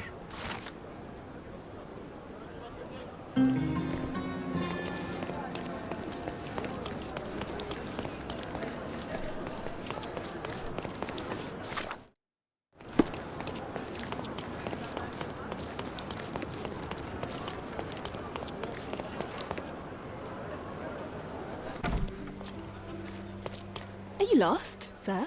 Not at all. I'm right where I need to be. I'm Sherlock Holmes, by the way. Ursula Oni, the chief archivist. How can I help you exactly? I need to take a look at the history of Cordona and its islanders to retrieve some, hopefully, useful information. Your brother Mycroft told me that you were direct, and now that we've met, I can see that is true. Someone in our family has to balance the evasive nature of my brother. Well, may I use the city archives? You may, of course, but in return, perhaps dinner? That's a high price to pay for looking at your archives. I was teasing you. Pay no attention to me.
Landscapes and portraits. Find the one that... Sorry, I have nothing to offer you at present.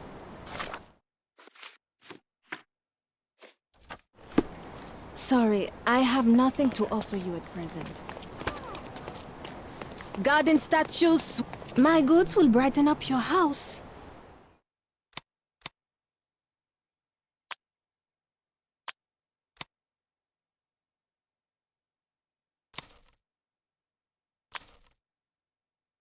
Enjoy your purchase.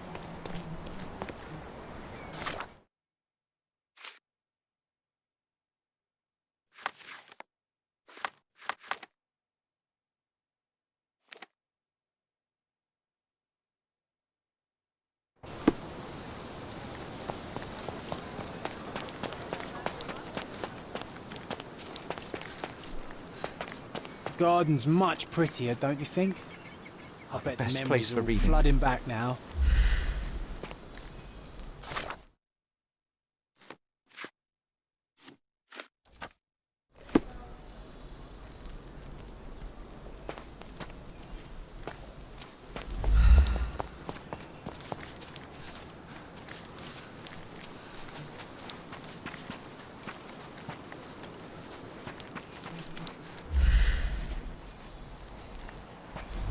My mother liked the story of David and Goliath. She said it doesn't matter how small you are, you can always overcome any obstacle.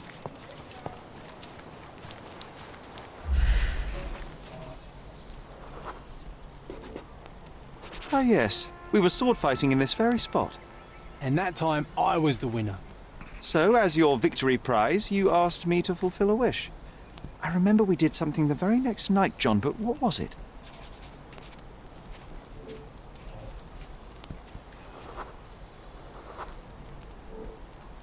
We brought a cage with us.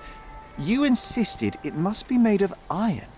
That's because we were preparing to hunt fairies in our garden. Everyone knows iron is the only thing that can hold them. And I was distinctly uncomfortable. It was a disguise, of course. Fairies are easy to scare off, unless you're incognito. And every trap needs bait.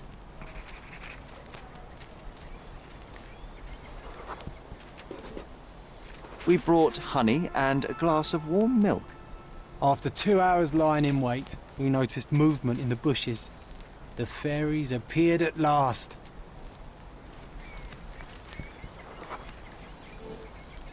No, it was just Isolde the pig.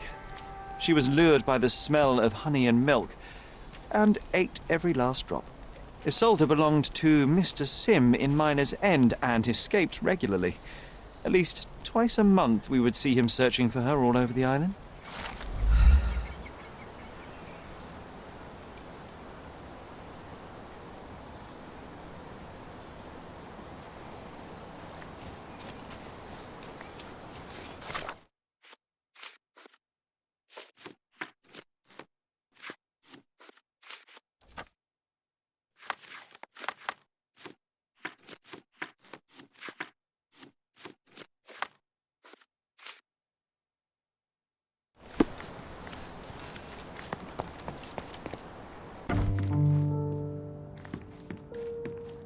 Home sweet home, Sherry. Hey, this is the luggage we brought from London, isn't it? I remember how angry Mycroft was about these marks. He called it a frivolous, childish endeavour.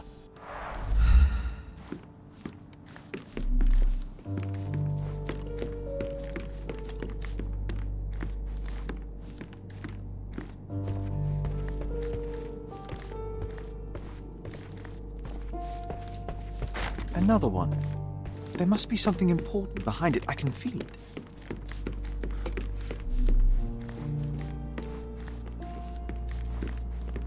One of the first things I saw when entering this house as a child.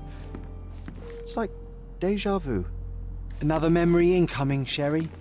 Strange. I struggle to recall anything about the day we moved in. The only detail I'm sure of is that it was raining early that morning.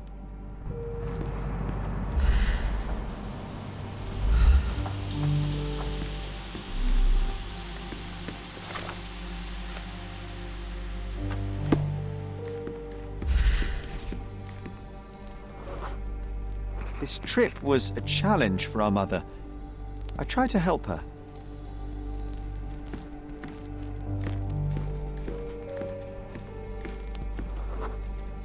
Our mother brought a slew of belongings with her. She refused to leave a single thing in London. Mycroft had to spend the whole day dealing with it.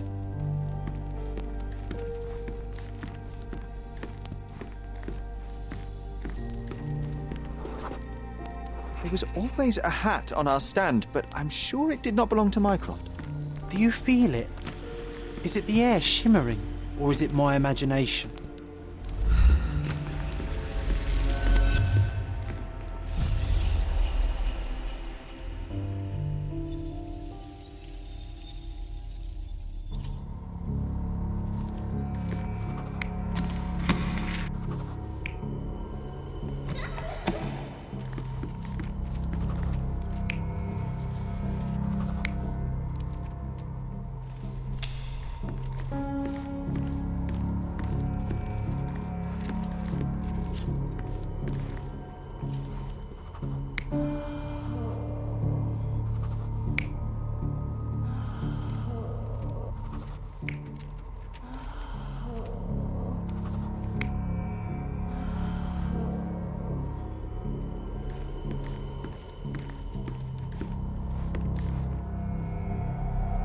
You're not even trying, Sherry. Concentrate.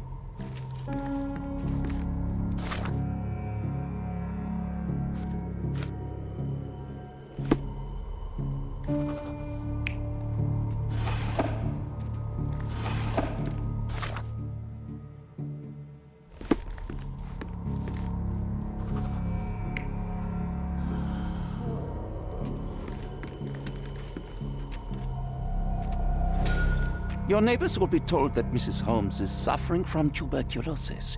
It is common to move closer to the sea in such cases. Thank you, Dr. Richter. No, Sherlock, step away from her. Upstairs, go to your room. Lean on me, Mother. Take your time. Actually, I never heard her coughing. I remember now.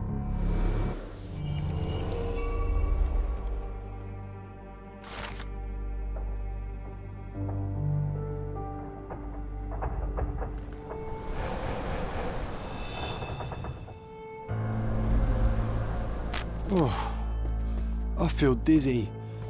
It's stuffy in here, isn't it? John, are you all right? I'll be okay in a minute. How about we find our room in the meantime?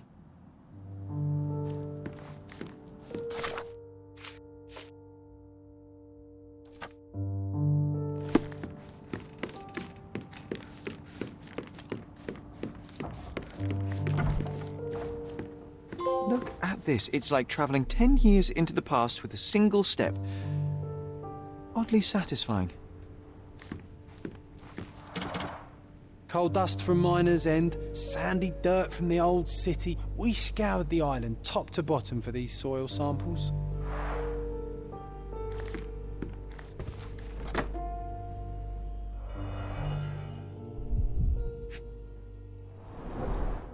Cannot believe all my toys are still here. Hey, they were not just yours, they were half mine too.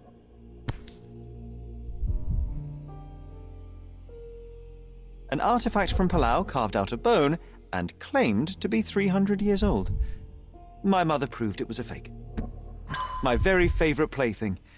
It was the perfect pirate treasure.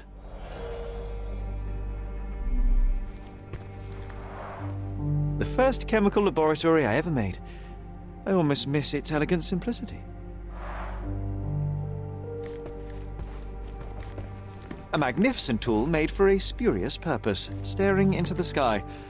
I've definitely found a better use for it. You mean for spying on people?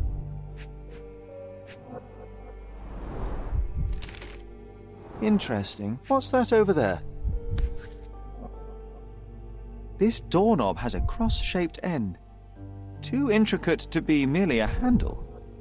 You know what? That definitely looks like a key. Let's poke around and see if we can find any secrets. So many pleasant evenings were spent here with the Encyclopedia Americana.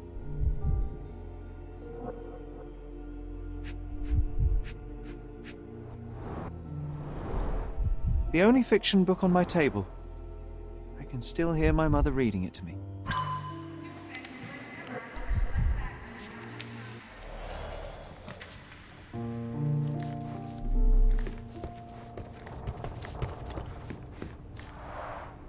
Oh, these must be the notes of my earliest observations. We wanted to locate a particular dog we'd spotted, and we met it, didn't we? I'll never forget how challenging it was to obtain this simple sketch. Need to repeat this one day, but with bullets. This time I was first to pick beds. This one's mine now. Oh, it reminds me of our neighbour. He had the same balloon in his yard, only bigger. Do you remember? Yes. We visited him several times while living here.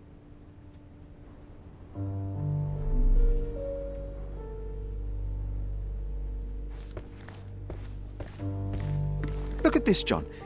Remember how desperately I wanted to learn the violin? I never had a proper opportunity. Such a shame. I always hated the rule about being silent in this place.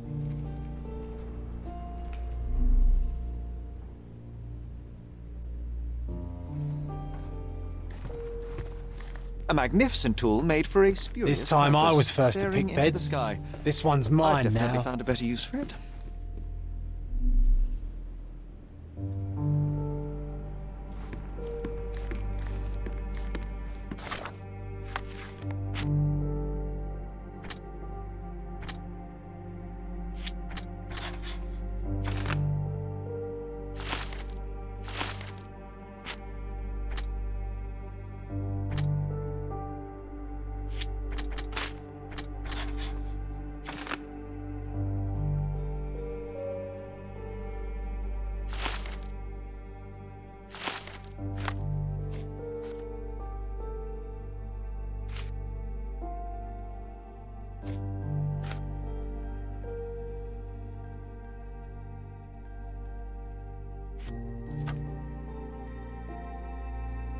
Wasn't that neighbour missing a finger? That does sound vaguely familiar. Wasn't his name, Theodore? Theodore Gilded, perhaps? It's the perfect time to investigate.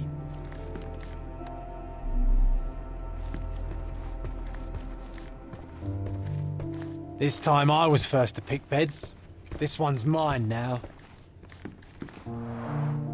The first chemical laboratory I ever made. I almost miss its elegant simplicity.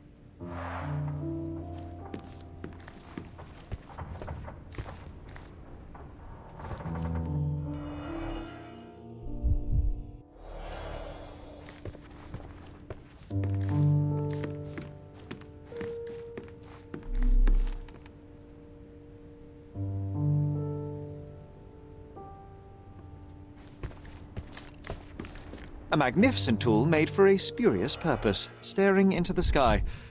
I've definitely found a better use for it.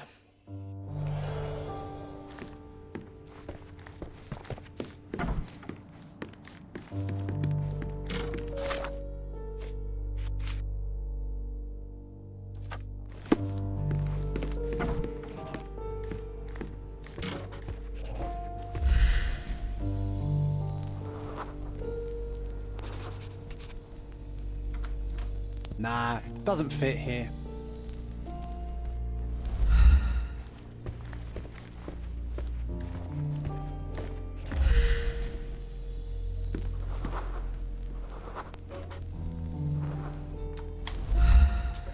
Perfect match.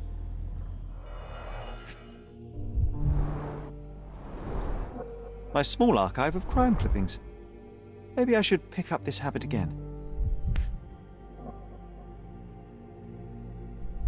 Still has a faint odor of tobacco, one of the few things on this island that smell like home.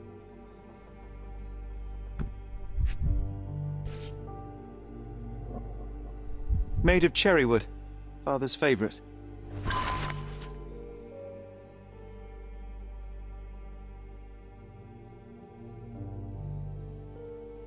I knew you'd find it in no time.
That wretch Goliath would murder us all. Mark my words.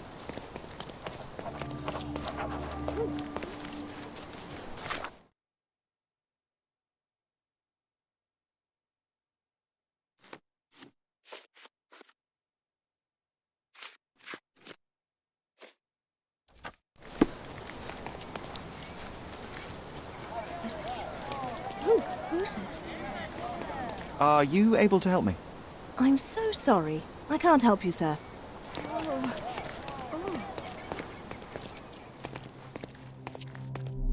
Destruction and trampled ground. Destruction and trampled ground.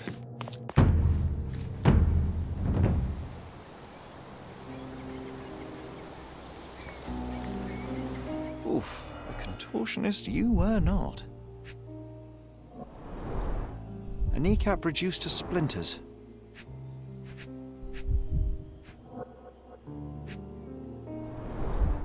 Disjointed vertebrae. Difficult to say if it was a way to start or finish him off.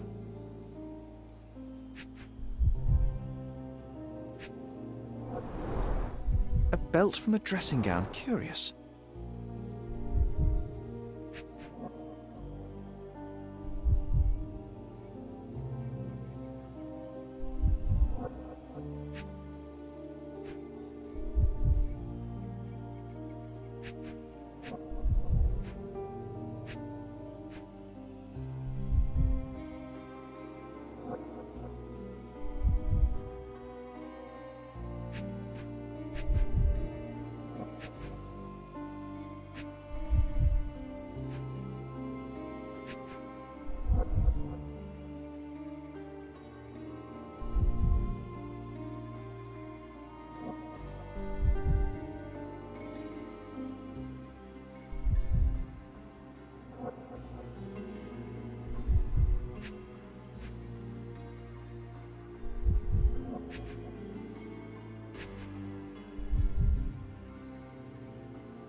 A missing pinky, middle-aged.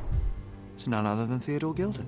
Oh boy, Sherlock. Another death means another question. And we shall answer the question. It's far too interesting to give it up to the police.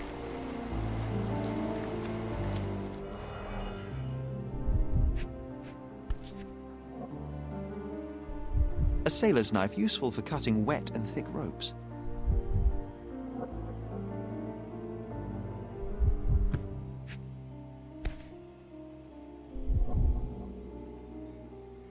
It's seen a lot of use. The blade is worn from grinding.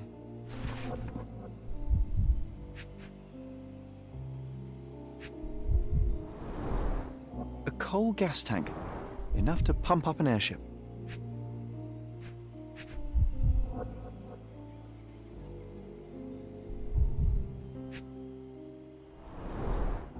Fresh signs of impact. A rough landing led to an altercation with this shed.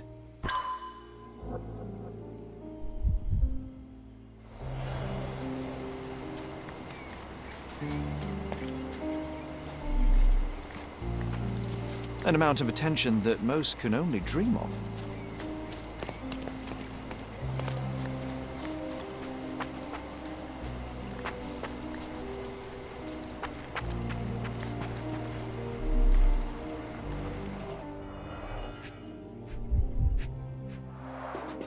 A strong pull broke this leash.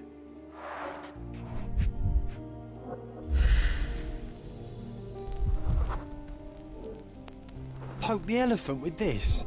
Really? People are hopeless.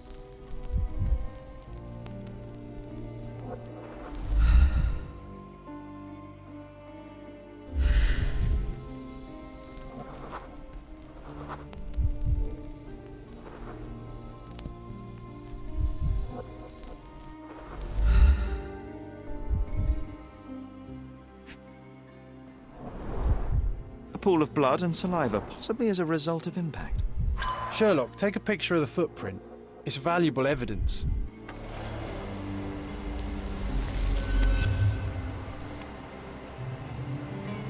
This photograph can help us find the old article about the elephants. The front page was fascinating. It was hard to believe as a child. True. We may need it in our investigation.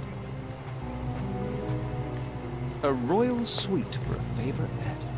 Plenty of food to satisfy even the most fastidious. This is quite comfy.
You're not even trying, Sherry. Concentrate.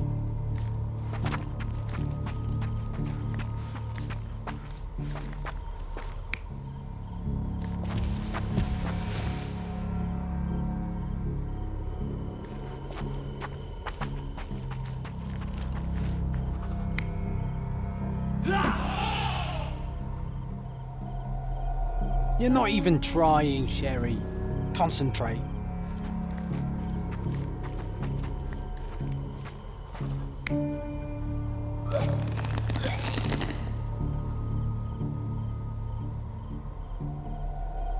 You're not even trying, Sherry.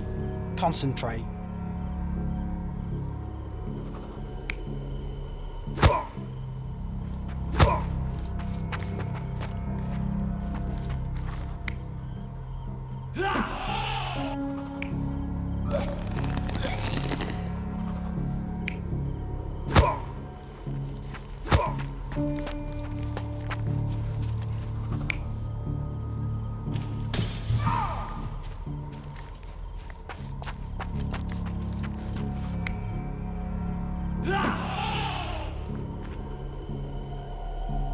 You're not even trying, Sherry. Concentrate.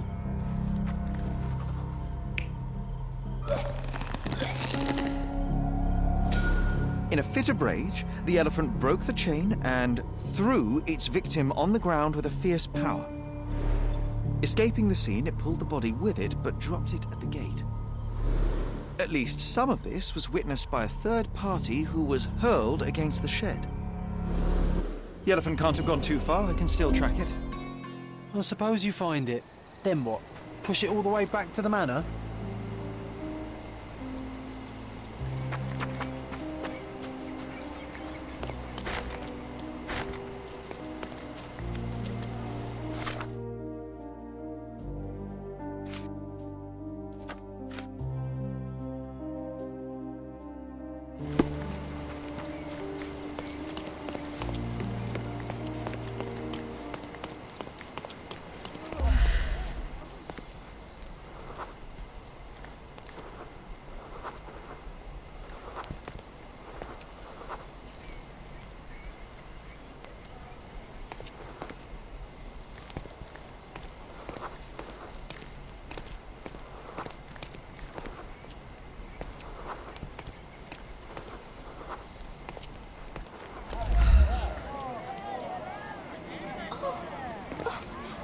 May I ask you something?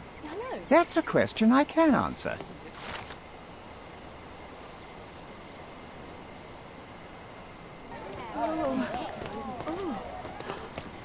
Are you able to help me?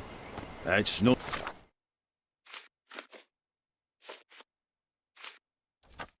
something I know, sir. Someone else might know more. Can you satisfy my curiosity? I'm very sorry, sir, but I can't help you. You obviously haven't thought this all through. Or are you just annoyed?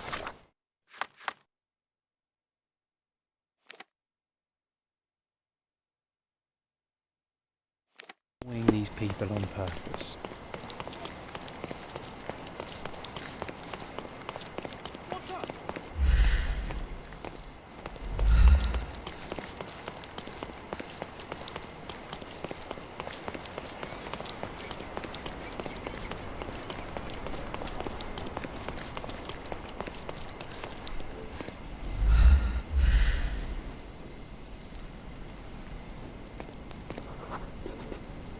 The elephant barged into this cart of olive oil. What if we're lucky and he slipped and fell somewhere along the way?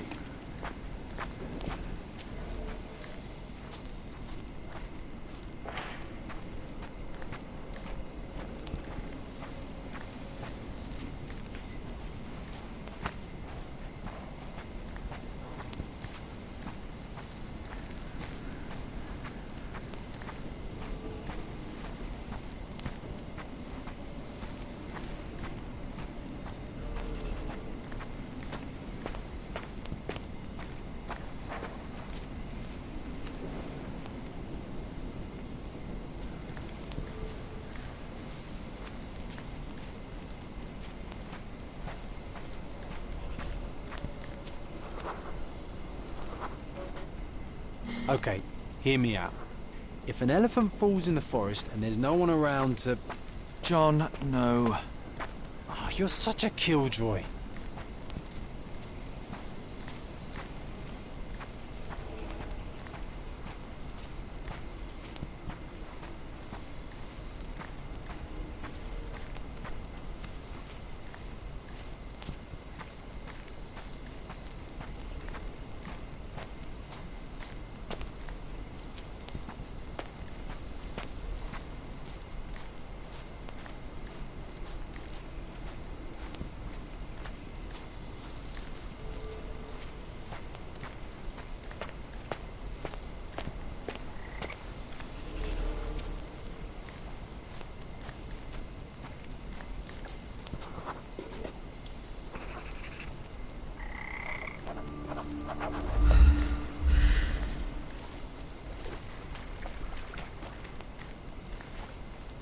Strange.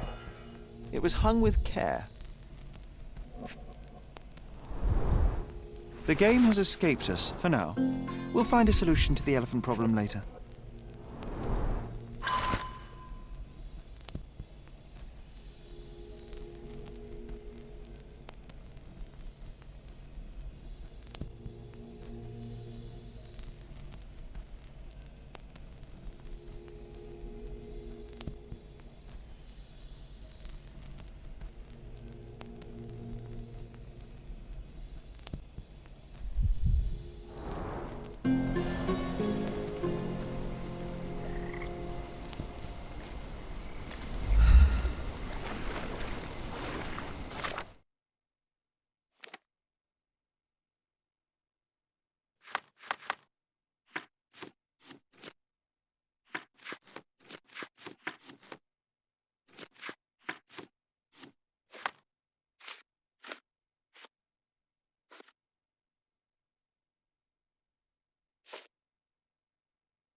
Just the article.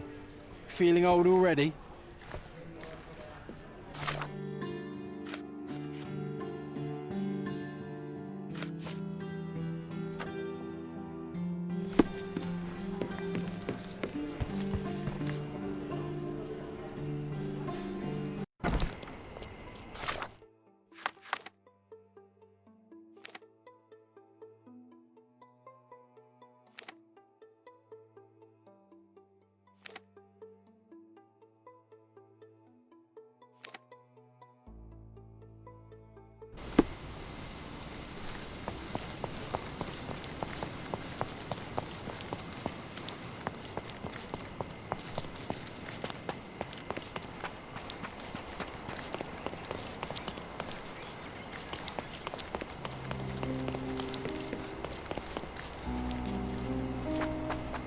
Why do I get the worst jobs?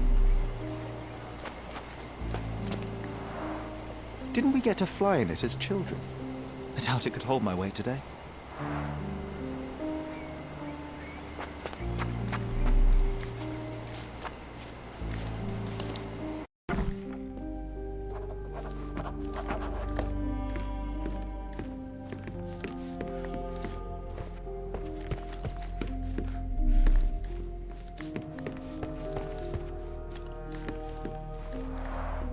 I can always recognize the spirit of a true artist.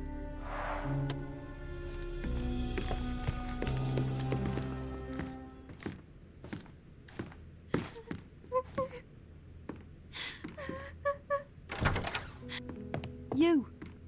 Who are you? My name is Sherlock Holmes. Theodore Gilded was... Did you kill him? Did you kill the elephant? It's not in the yard anymore. It escaped into the forest. You can't let it go. What if it returns? I highly doubt that, Miss... Imogen Gilded. Please, I beg of you, find that dreadful beast that killed my father. I suppose we do need to learn what happened. Can you tell me what happened? From the very start. I was here, so I didn't see how it began. My father visits the enclosure every morning to wake up Goliath. Today, I heard the elephant scream. I've never heard such a horrifying sound. My heart stopped. I knew something was wrong. I looked through my window and saw how it lifted my father up by his neck. I rushed downstairs. I saw it dragging my father as if he were a doll. I threw stones at it. It dropped my father's body and charged outside, screaming. Its roar was almost human. I was frightened, so I ran inside and hid here. Well, it was the most probable outcome, living with a giant wild animal such as that. How can you be so cold? Goliath murdered my father, Mr. Holmes. He mustn't be allowed to get away with it. Well, thank you for the information, Miss Gilded. I did have some questions for your father. Perhaps you might help me with them? I wasn't privy to much of my father's life, and it's very hard to think of anything at all with Goliath still loose. Please, Mr. Holmes. Very well. Do you mind if I ask you more questions if I find anything that might help? Anything to catch that monster.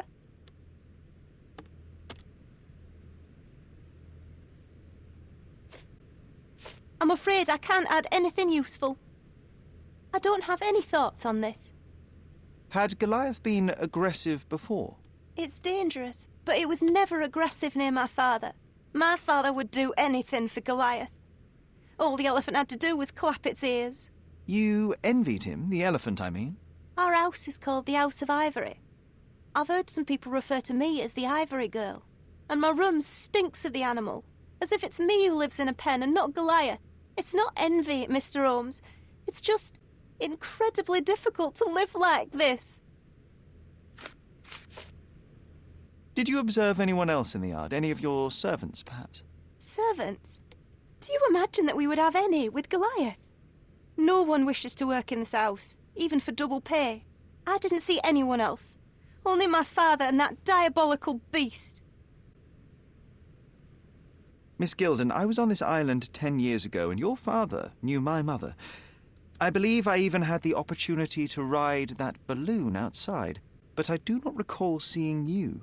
I lived at my late mother's in Sheffield at the time. I'm in no spirit to reminisce right now. The elephant is out there. You've never heard the name Violet Holmes before? Perhaps your father... Please, Mr. Holmes. With that beast roaming free, I can't think of anything. Very well.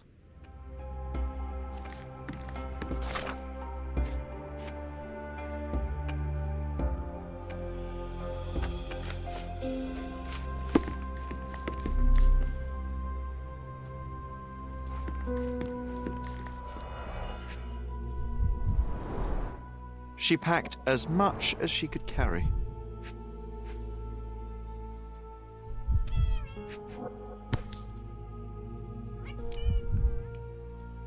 So idyllic. Enjoy your happily ever after before it stales. The same dull poses on all romantic photographs.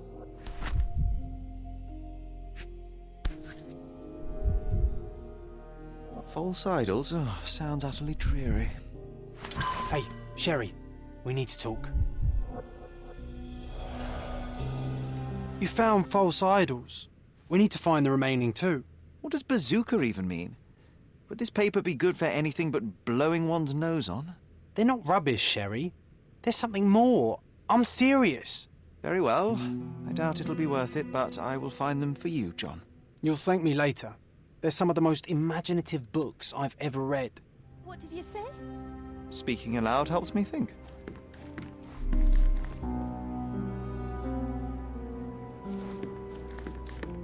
A commendable effort to barricade the windows.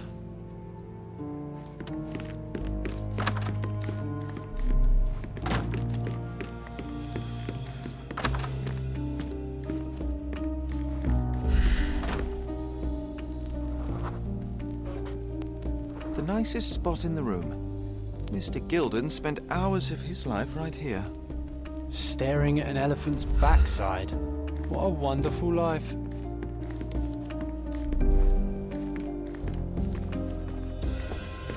Quite the spectrum. From the history of the Roman Empire to conspiracy theories of the French Revolution.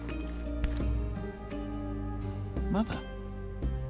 It's nice to see her young and smiling. From before Mycroft was born, our family loves to prod at the past. Holmes's desire to rake up the past is hereditary.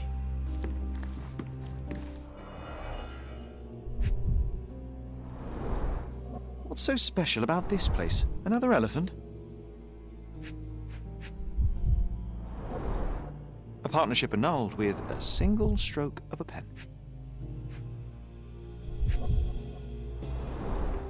A catchy title. I should take a photograph of the plans. I don't want to carry them around.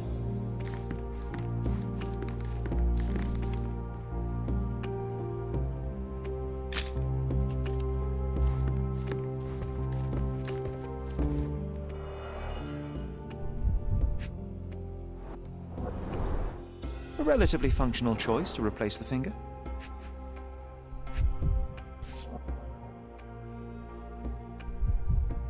Oh, the pungent stench of an animal. Did Theodore seek some pink elephants with this?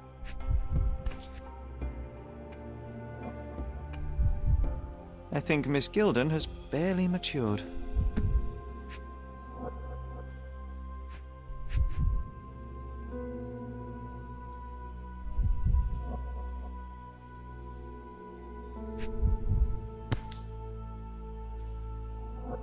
I think they were closer than you and me, John.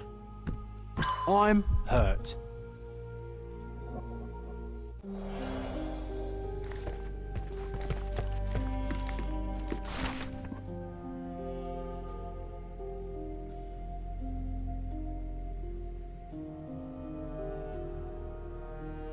His second child? An apparent son and heir, I'd say.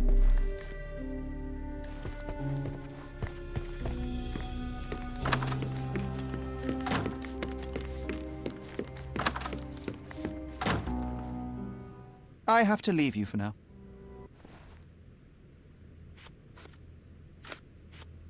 And, which part of the elephant is in here? It's quite pungent. Oh, that. It's elephant sweat. Father believed that it might replace traditional ambergris. Well, that's true entrepreneur spirit. A. Swift, is this name familiar to you? Your father had it removed from this plan. Oh, that's Arthur Swift. I've seen him a couple of times here. He works with my father in the old city, digging up something ancient. He is an archaeologist? That's the word, yes. But to be truthful, I really don't think Mr. Swift is fit to be one. I've just learnt a lot about archaeology from my favourite book series. Oh, they are page-turners. Inspirational, I'm sure, but would you happen to know where this Mr. Swift might be found? I don't, but perhaps you can find out somewhere. My father's work with him is all official. Lots of boring legal papers with signatures and stuff. How can you read something like this? It's hard to swallow, and that's not due to the hard cover. You're hardly serious. Any library without Nabe and Laura is incomplete. If you can read, then these books are an absolute must. Love and adventure. They're about life. Oh, I wasn't aware that exploding pyramids were a part of daily life on Cordona. You haven't seen life, so you might try reading about it at least. I found this. Who's this young lad next to you, your faithful knight? Paul. He's my pirate. He's not really a pirate. I just call him that. It probably sounds very silly. Your secret is safe in my hands. Does Paul work somewhere? What is his surname? His name is Paul Perks. He and his yacht Whirlpool are the champions of the Salacia Yacht Club. He sails there. I'll show you where it is on the map if you need to meet him. A yachting champion? Well, that will be a first. I prefer dry land. And so does my suit. These bags of yours, it looks as if you've packed your entire room. Were you planning on going somewhere? My partner and I, we wanted a change, a fresh start abroad. But now I have to stay here. Here, an orphan.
Can I ask you a question?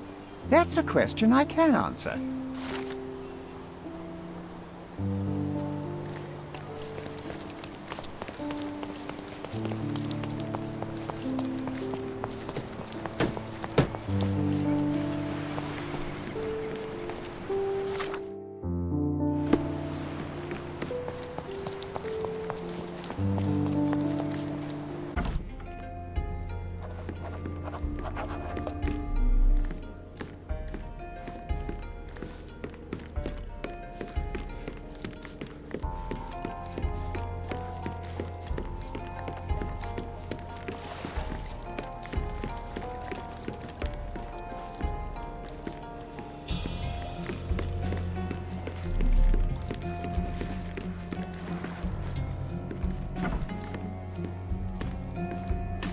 foghorn to navigate and warn others at sea. You should have a warning to cover your ears.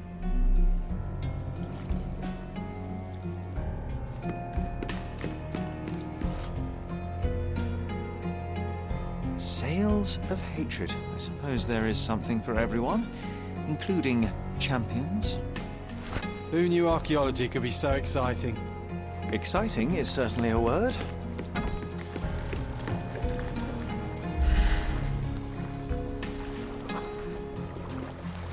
The champion's whirlpool. Paul's bread and butter.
Bloodied bandages. Has someone been hurt?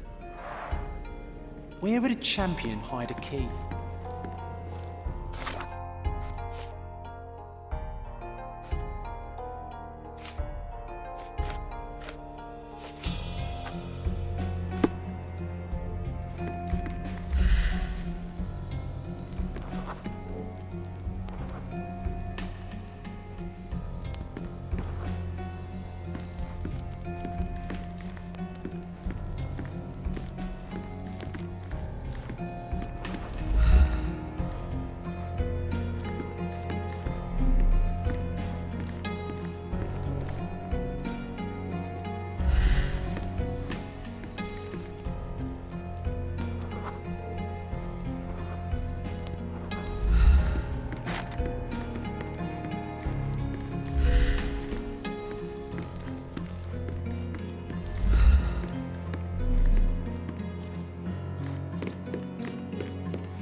Bloodied bandages. Has someone been hurt?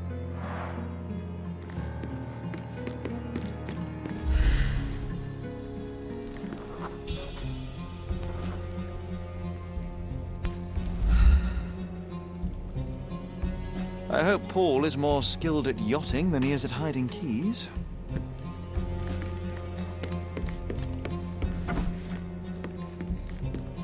Bloodied bandages.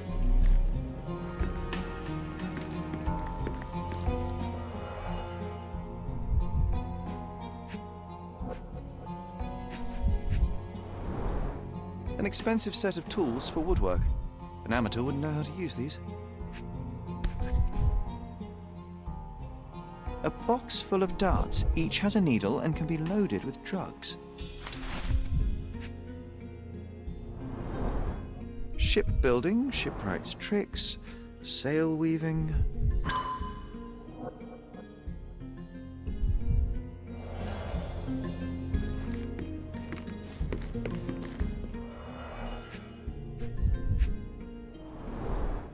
To earn big, you have to spend big.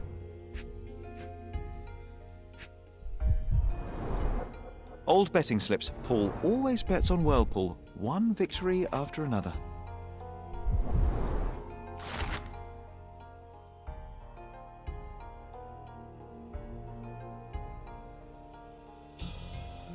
Mr. Gilded wasn't afraid to get his hands dirty.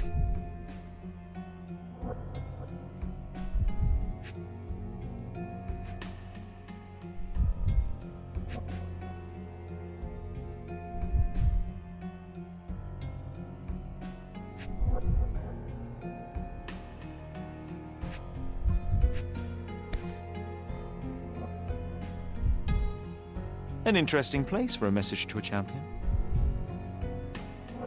An interesting place for a message to a champion. Additional earnings to sweeten the victory.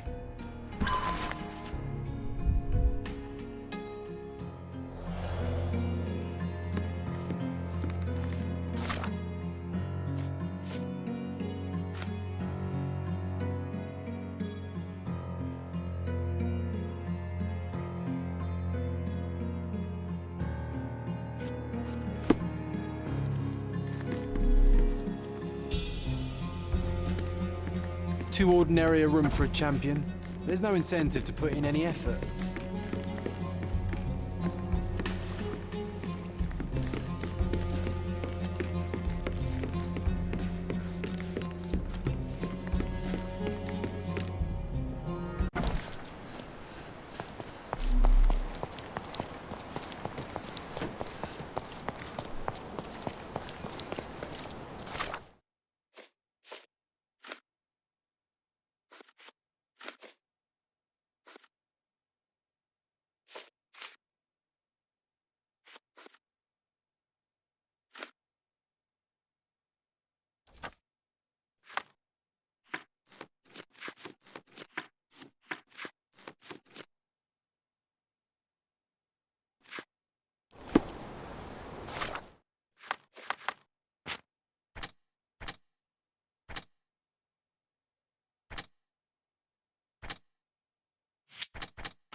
Guests of Cordona, the treasures await you.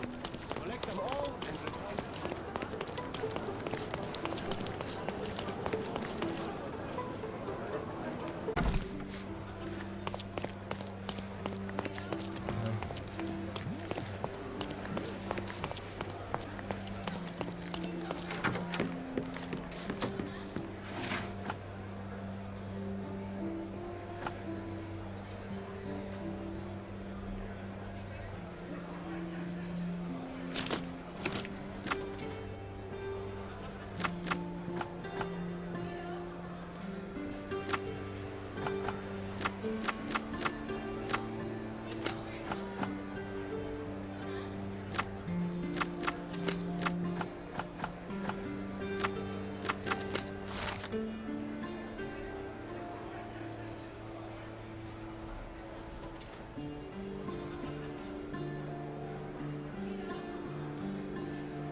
With your love for archives, you would have made the perfect bureaucrat.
Treasure maps from the governor.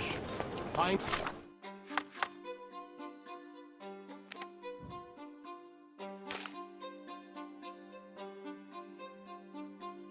Eat and come back for more.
Merhaba.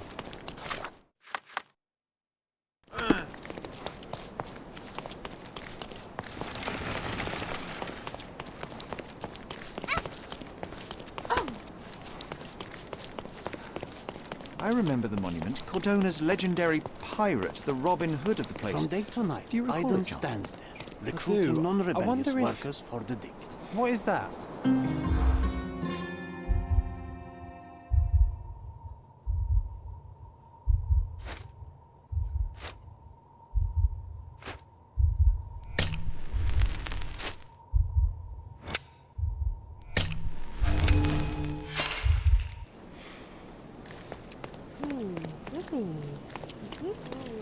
From day to night, Aiden stands there.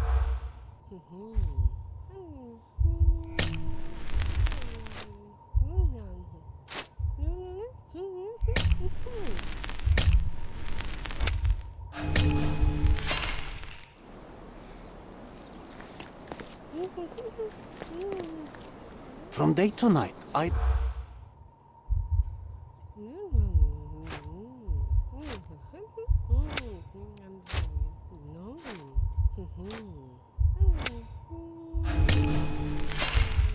I'm guessing you didn't get what you were after. It happens. I always wanted a pet cat.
Not bad.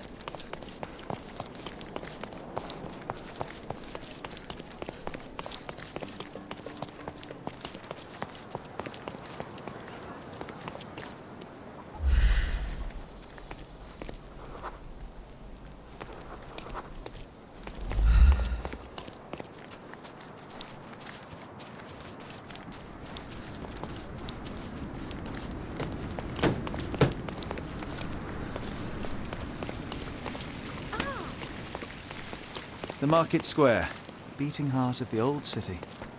I wonder if they still sell that Turkish delight around the corner. Don't miss out on my unique clothes.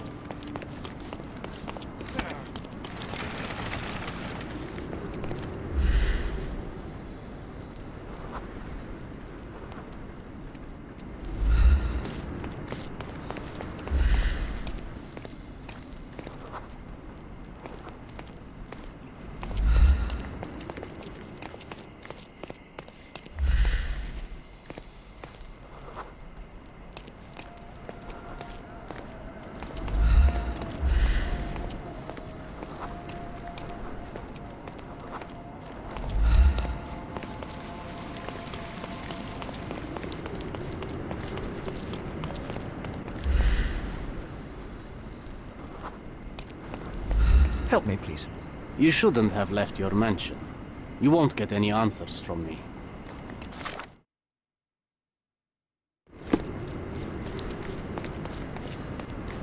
Nice affordable Oriental clothes. rugs at a good price.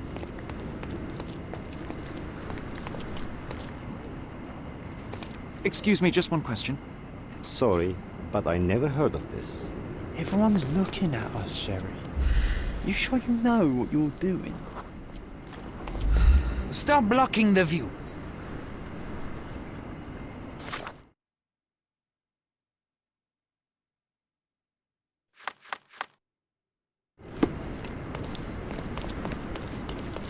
Come, come. Decorate your house in Orient.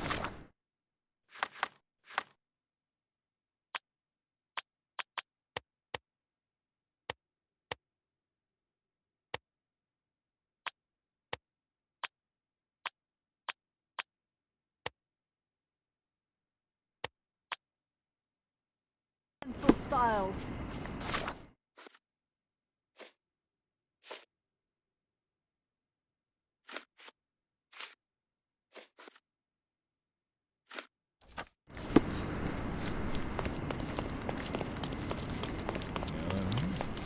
Stop blocking the view. Stop blocking the view. Stop blocking the view.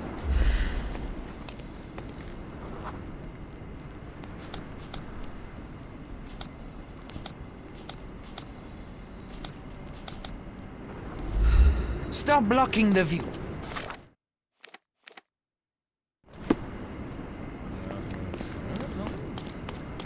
Oriental rugs. Don't miss out on my Let's pick something that suits you.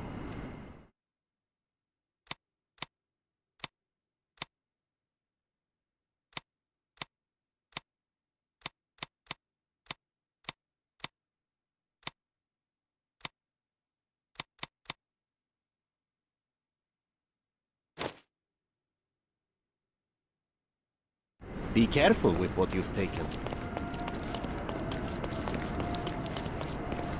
Sir, kind sir, might I steal your attention? I am not buying. Ah, that is the thing. You won't waste a single mangir. I am a digger, you see, and I have heard of a dig site so deep it clogs your ears. I want to be there. Why are you telling me this? I have heard of a man recruiting for such a dig. A man with a scar, such as the one that you're hiding. And your boots are dirty with the deep clay I am so familiar with. Oh, I hope it wasn't too rude of me to point that out. You have a good eye. And you just want to dig? Dig deep and that's it? What's the catch? Are you in desperate need of money? Oh, there is no catch, sir. I won't even ask for advance pay. Just give me a shovel and I'll dig a hole like you've never seen. Huh. Is that so? Well, I have to ask you an important question first. Would you be fine working for Brits? I am all for them. Well, you say that, but can you prove it? I'll sing you a very special song. God save our gracious queen. Cut it!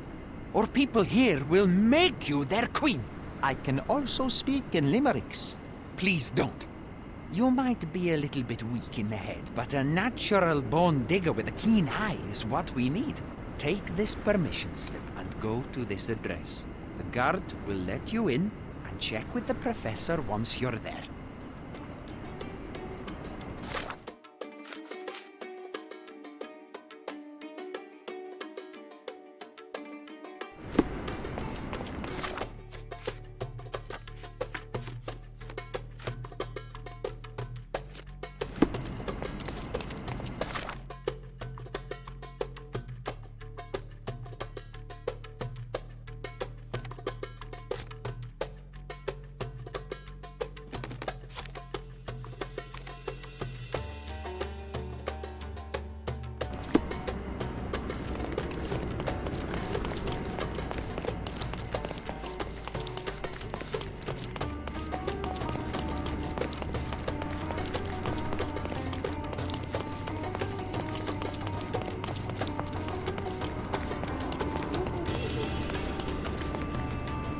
Stop loitering and get inside.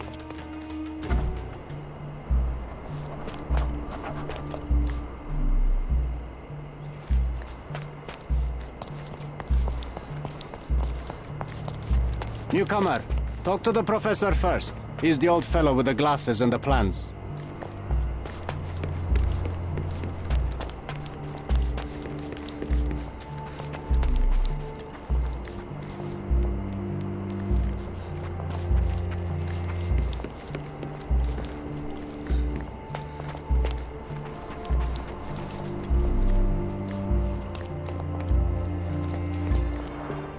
Somehow the text remains legible.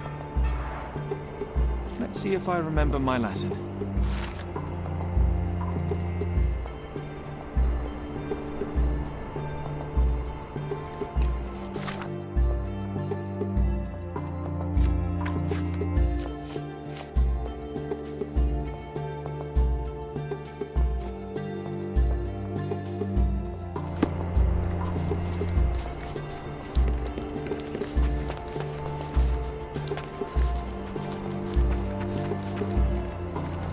Excuse me, just one question. You and I are the economic foundation of this island. We should help each other. But I don't know what you are talking about.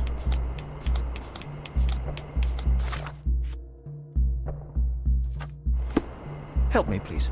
I like you, friend, but I can't help you. This isn't working. Swift lost his You might temper. need a different tack.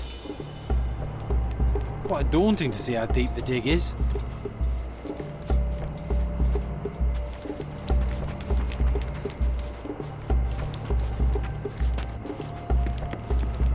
Do you know anything about this? You and I are the economic foundation of this island. We should help each other. But I don't know what you are talking about.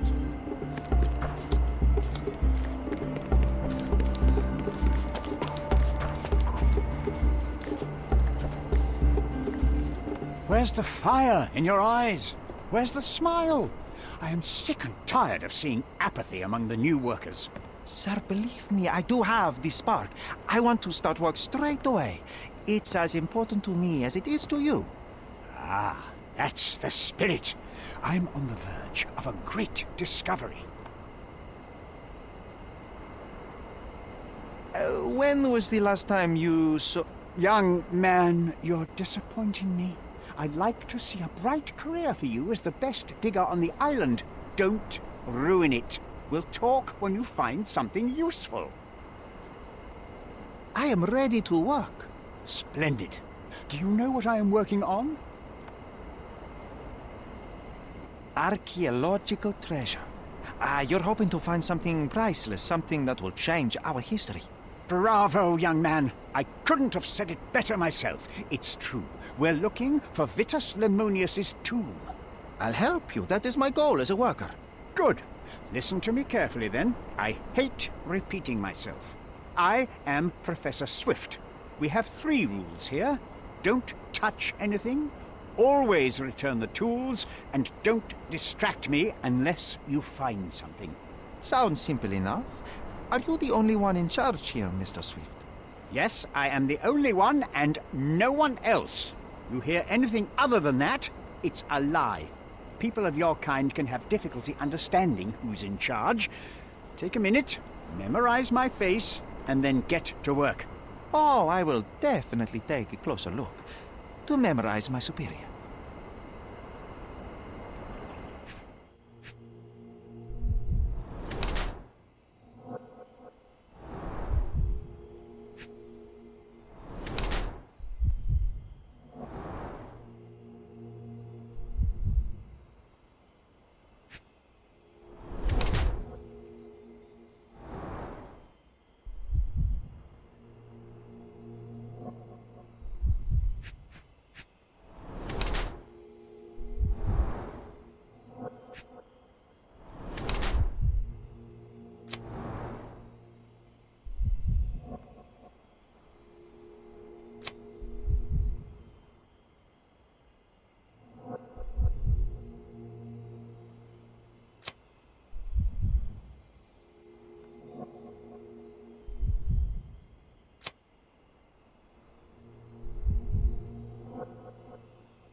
I wish I could be as passionate about something as you are, Mr. Swift.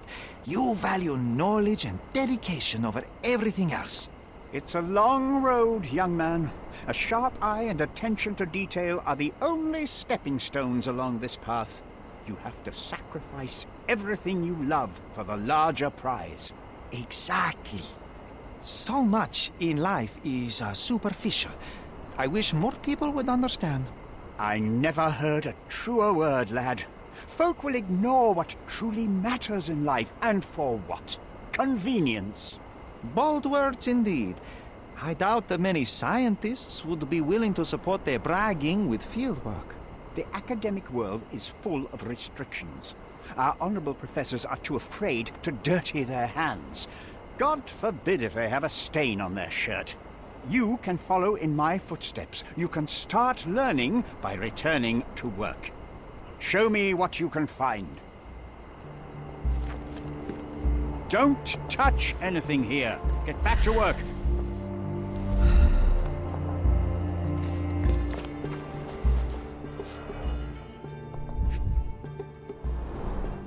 A plan for this whole operation.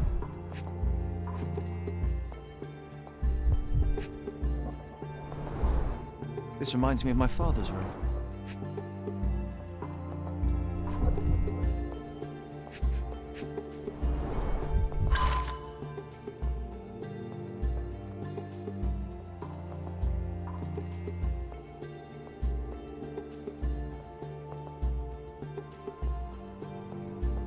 This might prove useful. I'll note it down.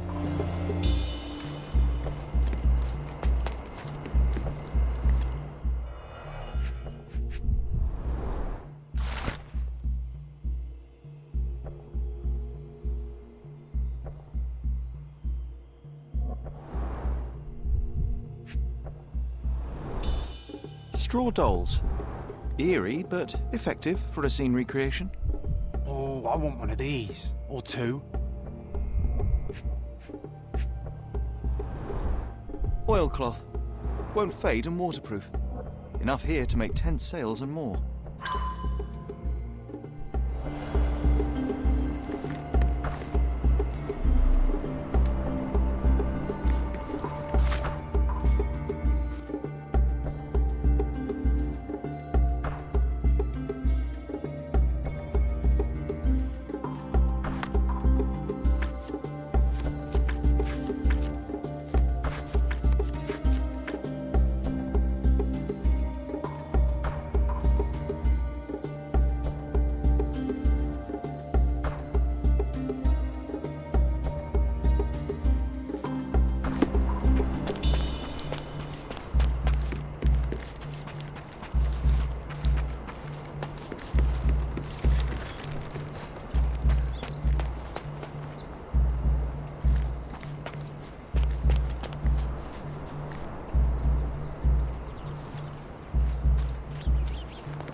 A sickle for harvesting.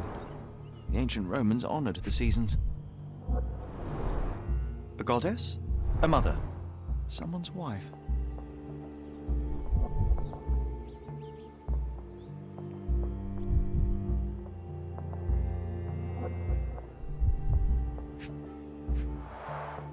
There were 4 statues here originally. I wonder what the 3 other statues look like.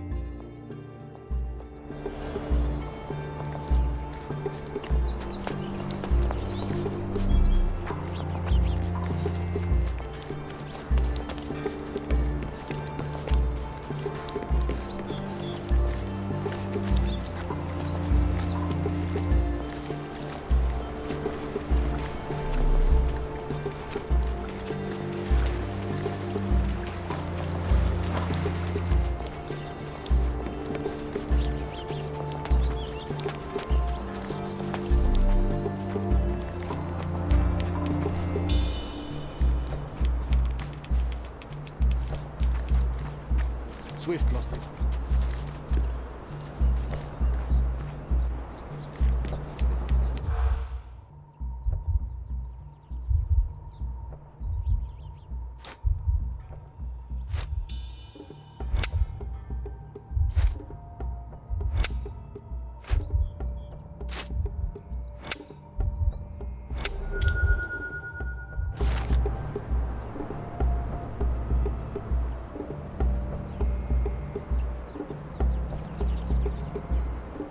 I see now.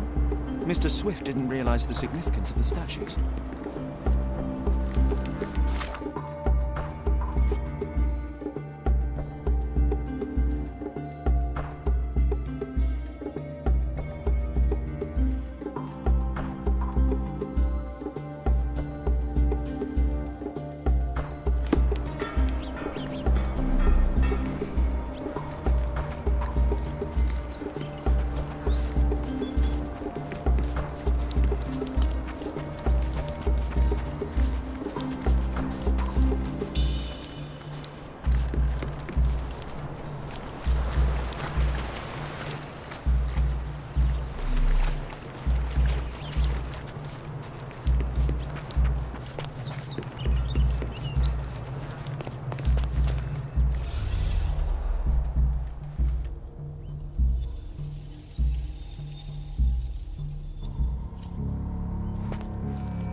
You're not even trying.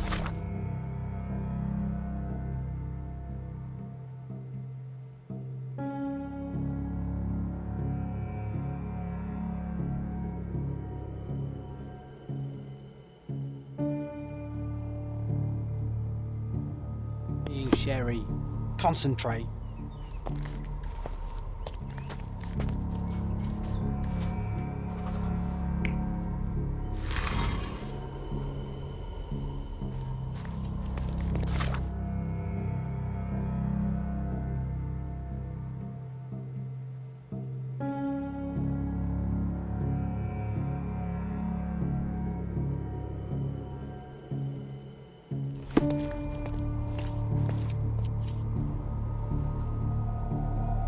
You're not even trying, Sherry.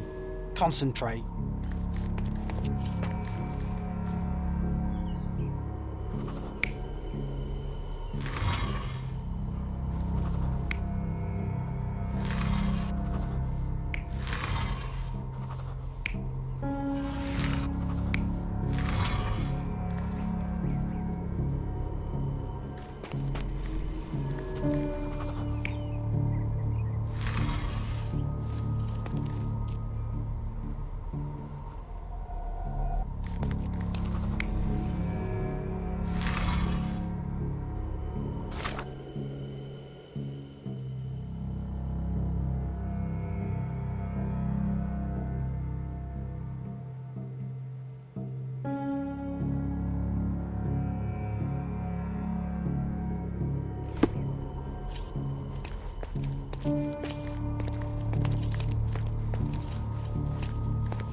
It seems everything's in place.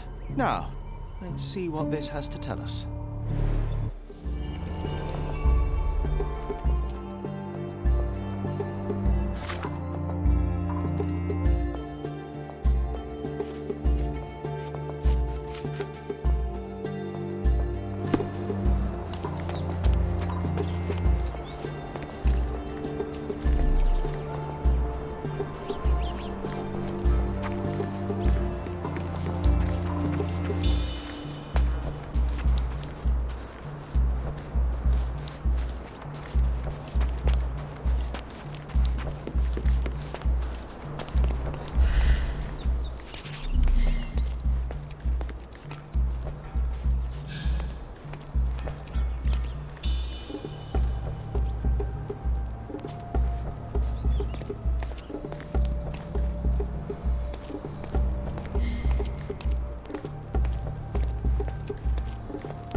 Here is your discovery, Mr. Swift. And look at this. What have you found? Don't let anyone touch anything there. Eureka! I found you, my friend.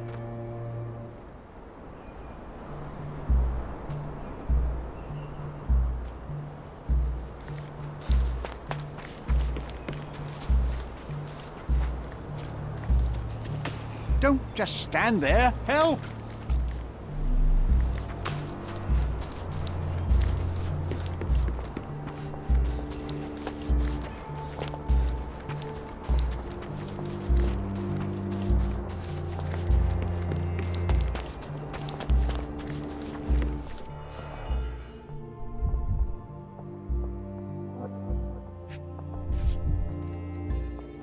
A box of darts. Handy against rodents of all kinds.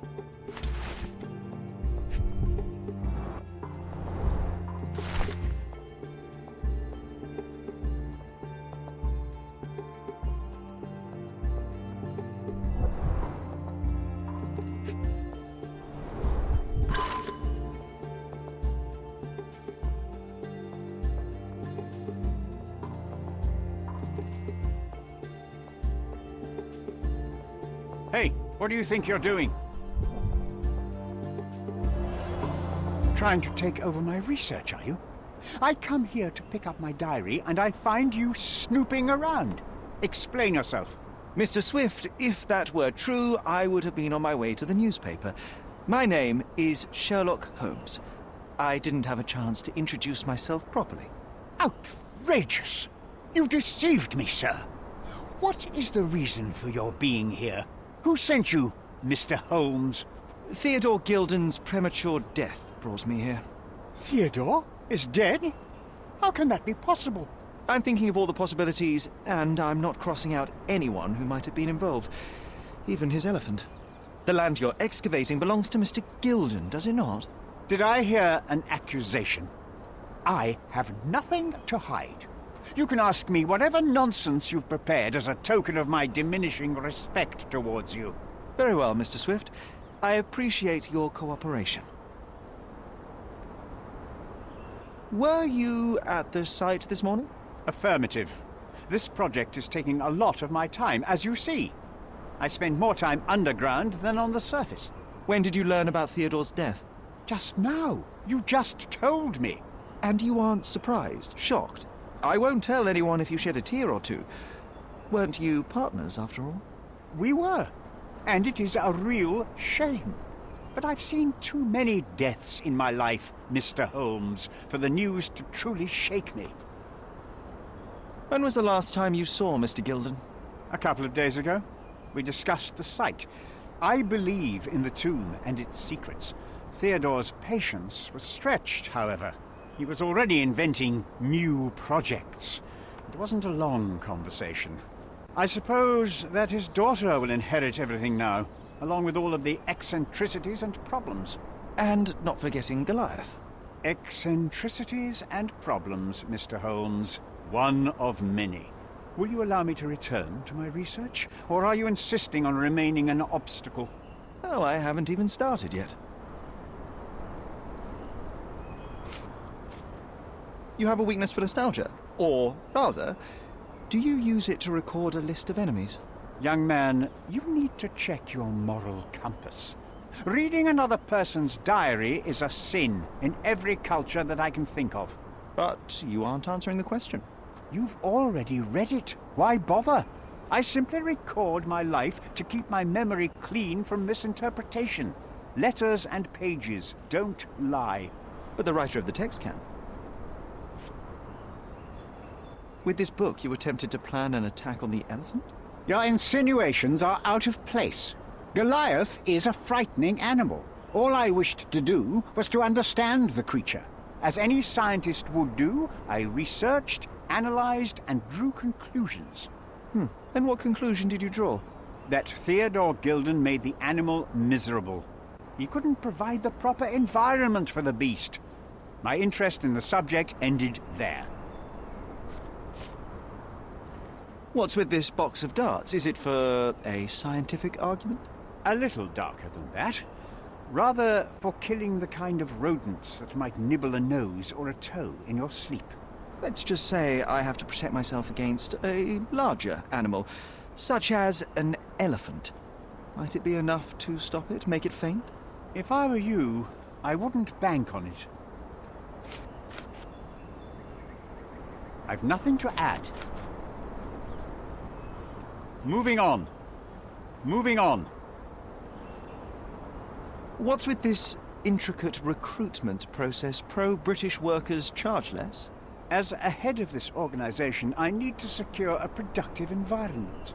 It's impossible to do so if there are political differences, especially here, where the native population doesn't support our efforts to find the ancient artifacts.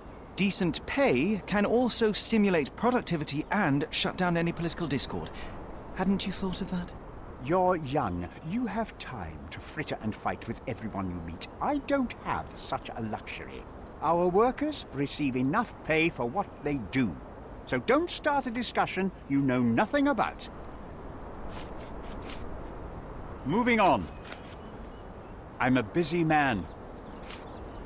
Your partner had a very specific attitude towards the things he treasured. Was this habitual for him? That would have been too much even for him. Don't get me wrong, he had a harsh temper. Like a true businessman, he was ready to burn his competitors to the ground. But threatening someone physically would have been something new even for him, am I correct? Absolutely. Besides, I had never seen him this angry. The fellow who received the letter must have been extremely alarmed.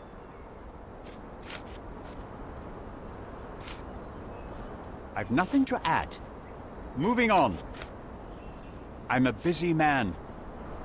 Have you seen this person before? The one beside Imogen Gilded? No, but he's with Imogen, so I suppose that he's a friend of hers. That girl always has her head in the clouds. I could have said Theodore was different, but that wouldn't have been entirely true. Away with the fairies, was he? That's one way of putting it. Either way, I don't know much about Imogen's life or her friends.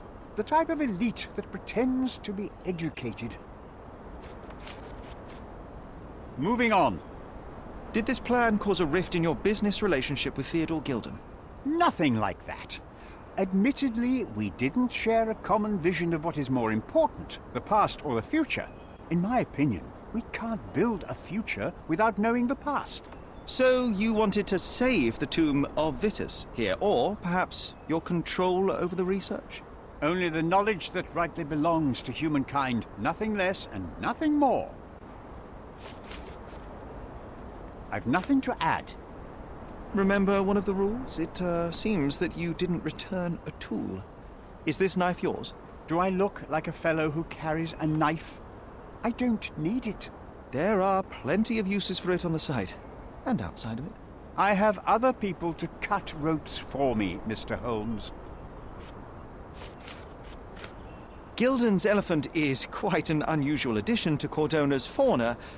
What is your scientific opinion on that? No matter how much Theodore loved it, it still remained a wild animal trapped inside a stone pen. Goliath needs savannas, fields, lakes. I'm sure that Goliath did not have a plan to kill his owner to head to the savannas. What do you think? No, animals don't kill in a typical sense. I can only presume that it tried to protect itself from captivity, from Theodore. It was a gilded cage that was predestined to break.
May I ask for your assistance?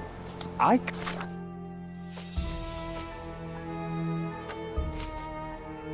can't help you with that, sir. Do you know anything about this? Excuse me? What? I'm not sure I know. This isn't working. You might need a different tack.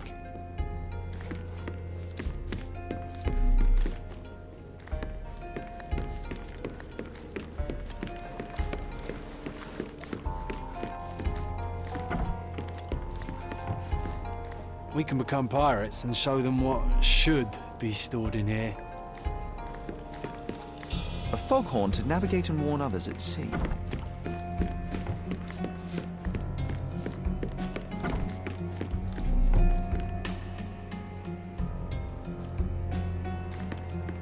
Too ordinary a room for a champion.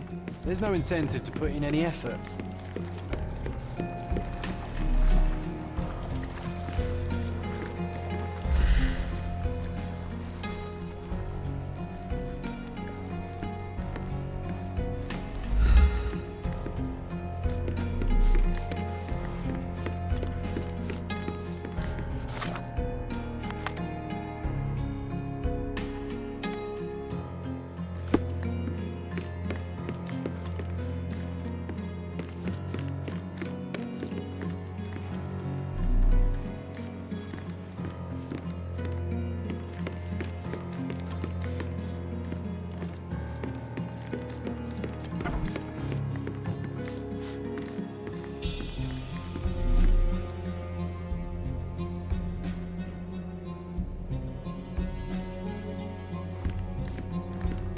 Too ordinary a room for a champion. There's no incentive to put in any effort.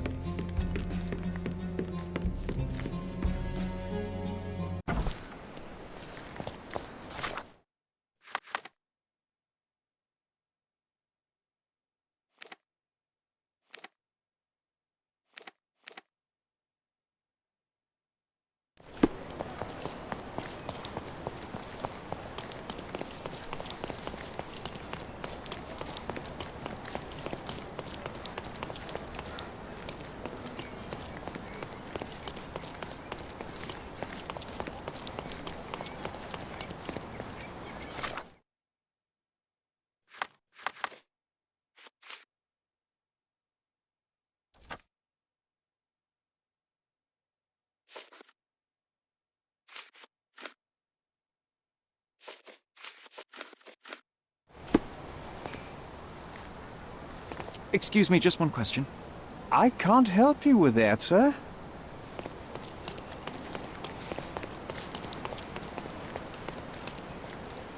May I ask for your assistance? Sorry, but I never heard of this.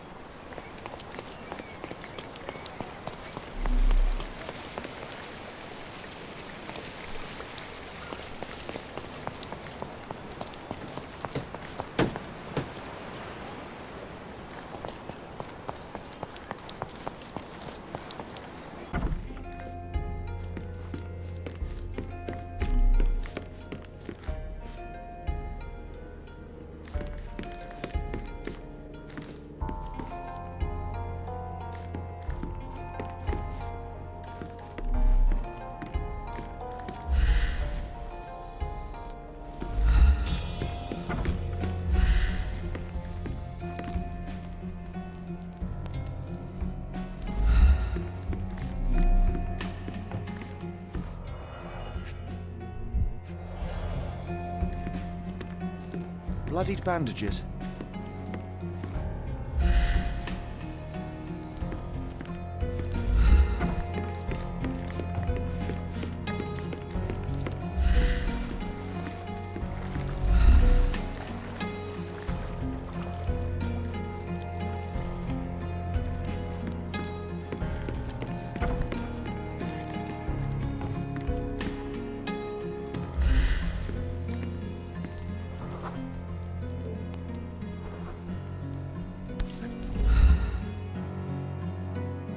Undeniably psychotropes. Not for toothache, I think. A typical tea tin. I wonder what he has for biscuits.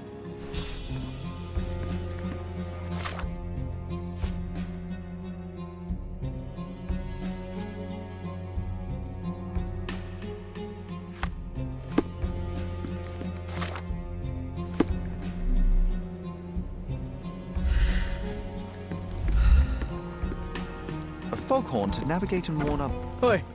Hands off my possessions before you lose your fingers. Are you illiterate? The rules are written everywhere.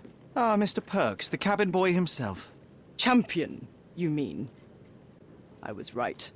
You are illiterate. I think a couple of shiners might teach you. One last chance. Who are you? I'm Sherlock Holmes, a friend of our mutual acquaintance, Miss Imogen. Look, you artichoke. Imogen has no friends. Except for me. If you must try to insult people, it's better to know the meanings of the words that you're using. You fancy you could teach a sailor to swear? Go ahead. Show me how inventive you are.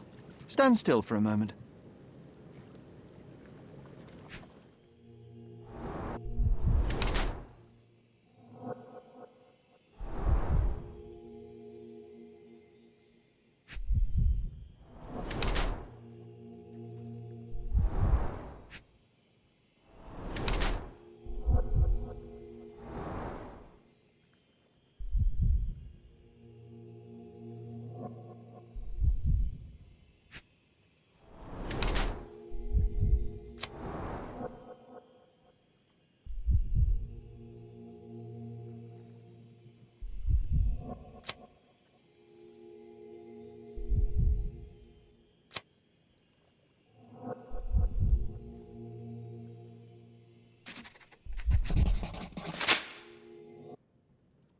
So, a woman wishes to become a real criminal, and smuggling is a stepping stone towards that?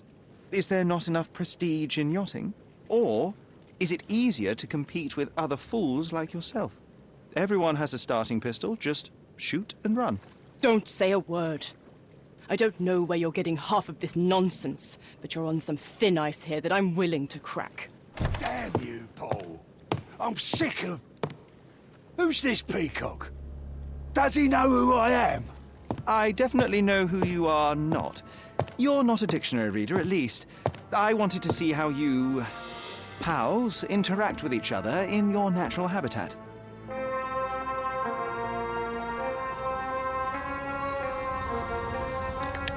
But I'm afraid I have to interfere.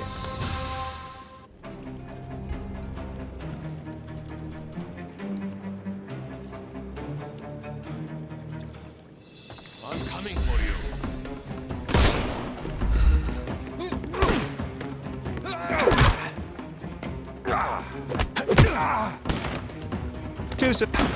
I'm coming for you. I couldn't miss the party. I thought we were against murder.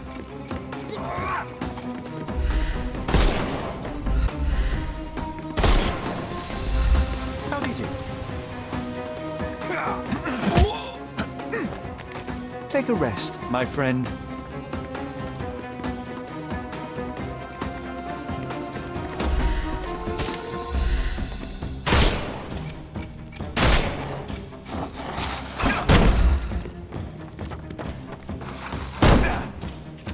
Time to knock this. The snuff's ready. I can overcome the brute now. Terrible. I'm coming for you. I couldn't miss the party. Hello there. Don't cry, you'll live. Don't bother moving. You've lost.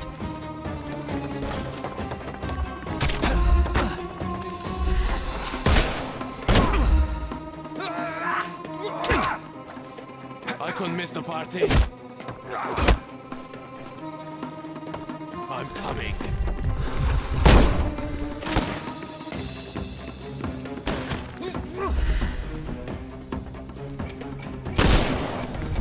Eat less. I'm coming. No. Skip. I will end you. Time to knock this guy out.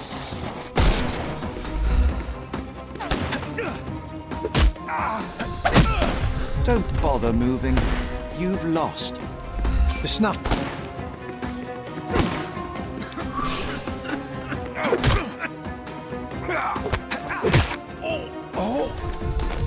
No more crime for you until next month. And there's no reward for risking our lives. Paul's explanation will suffice.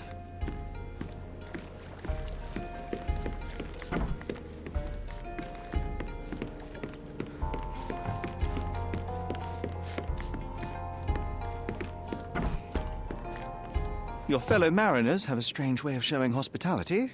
They were not my friends. Are you sure? I would rather risk my neck for someone who's at least honest and thankful. Perhaps then don't enter someone's life and be so judgmental, pretending you're better than they are. Then give me your perspective and allow me to see through your eyes. What were you doing this morning, Miss Perks? Don't call me that. I'm a champion. I was sailing. The other club members told me that you missed the race this morning. Do champions not need to practice? Ugh, you've talked with them already. No, I wasn't racing. I visited the doctor after that attack on me. And then I had to honor the deal with the bandits you just took care of. I tried to tell you before, but your partners interrupted. Have you heard the news? Theodore Gilded is dead. Do you have anything to say? Well, what a shock. To me, he was an angry old ogre. Good riddance. Was it Goliath that killed him? Did it crush him? Break his bones? Come on, tell me. I want all the details. You have an unusual way of showing grief. Imogen wouldn't appreciate that. But yes, the animal could have been involved. It's poetic in a way, isn't it? It takes a beast to kill a monster. I wish I could have been that elephant. This business of yours, you should be more careful. Ruining your life at such a young age is ridiculous. I am careful. Except for you, no one has noticed where I store the smuggled goods. If the police arrive, there's no link to me. It's common storage, not exclusively mine. I don't know what you're suggesting. I don't know what you're suggesting. You smuggle illicit psychotropes on your yacht. Not a delivery for the hospital, I'm sure. Of course not. I've had to cut corners to earn some money. How might a person afford to pay for a yacht in an honest way? I don't know, although I'm smart. The buyers are my customers. Adults who are willing to pay for their pleasure, or weapons for jewels. Whatever they want me to deliver. Nothing criminal. Well, it's your lucky day. I'm not here because of smuggling. Have you tasted this tea yourself? I wouldn't have been a champion if I had used it. It's just a side business that keeps my career afloat. It's quite expensive to compete in yachting. Sometimes I cut corners. Such as fixing whirlpool yourself? Exactly. And sometimes I just have to pay. That's how I earn money. I don't sell slaves or take the last mangear from a poor family.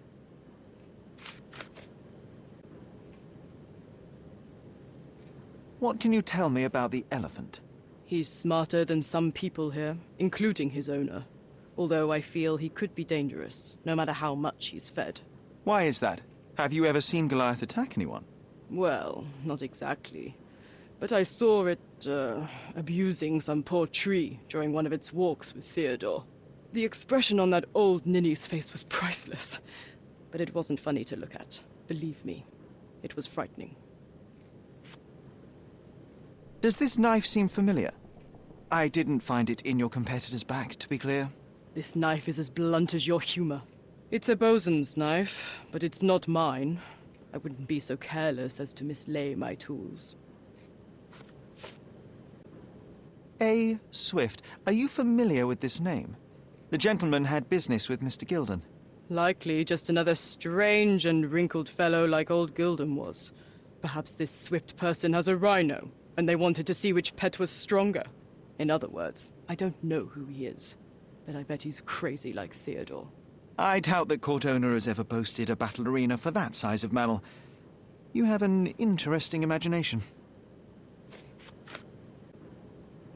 It seems as though Theodore Gilded hung a sword of Damocles over your life and career. Were these only words, or something more serious? Pfft, check my forearm. Pulled muscles and bruises. Small cuts. Nothing that you could call serious. I doubt that a man in his late 50s could wrestle you. It wasn't him. He behaved like a rat and hired brutes. His boys tried to lock my hands behind my back, but I was faster and I escaped. Was he so protective of his daughter, or was it your feminine secret that provoked him? My guess is that he was protecting his property. As he saw it, he owned Imogen, and he treated her like a piece of furniture. He didn't want his daughter to be loved by anyone. What's more painful is that Theodore didn't allow me to love his daughter. Typical. I'm not sure that your relationship with Imogen could be described as typical. Are you afraid of a woman in trousers? Now that's typical of men.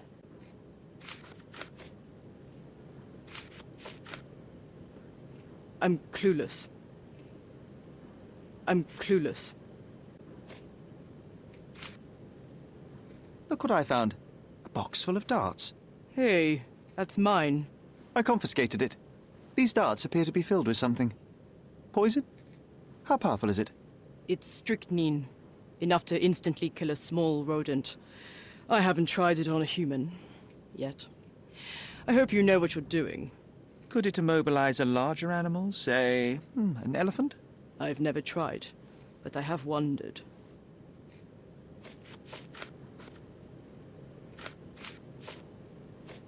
I don't know what this means. I don't know what you're suggesting. Imogen doesn't strike me as an industrious young lady, so I find it strange that she was busy packing up all her belongings when Mr. Gilded died. That's some favorable wind in your sails, isn't it? Is it so suspicious that a couple might embark on a trip? I wanted to thank her, so we planned to go traveling. A Theodore-free place, without elephants. The timing of it is suspicious, however. Your lady friend becomes an orphan and heir, and there's a planned trip directly afterwards. An improvised romantic dinner will never please a spoilt girl. A planned voyage might. It's not spur of the moment. Between yachts, darts, and notes from bandits, I've discovered many fascinating facts about you. But this, an installment of Nabe and Laura's adventures, why did you sully your library with this? It's a gift from Imogen. I didn't buy it. I might have turned a couple of pages, but nothing more. I swear. I will give you the benefit of the doubt, but your literary taste has put you on my blacklist. A charming picture. I've heard that champions do often pose with their trophies. Cheeky. It is a lovely trophy, though. I'm sure you will agree. What is it that you like most about her? Her naivety? Her father's money? A somewhat difficult choice. Especially now that her father is out of the equation.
It might fool an elephant.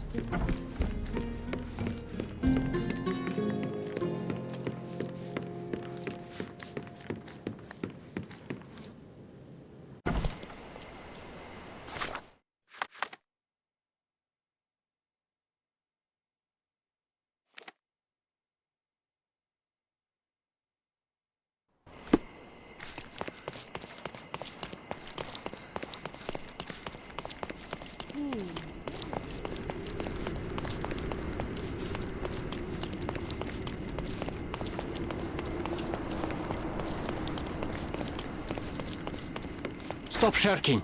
Get dressed properly and come inside.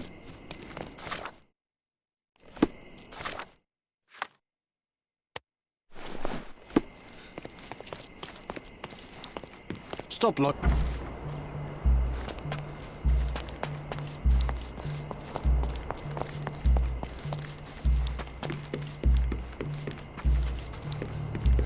This fabric will work.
Mrs. Nini seemed to know her sewing inside out.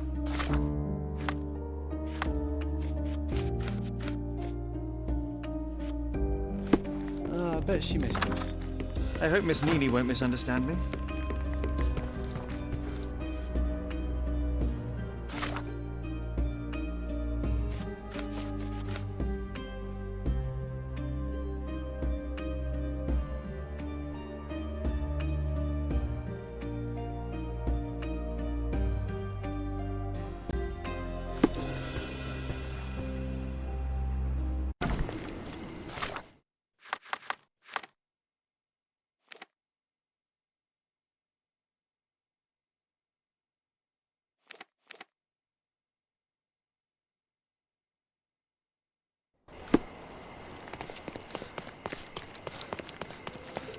He's even been putting up posters.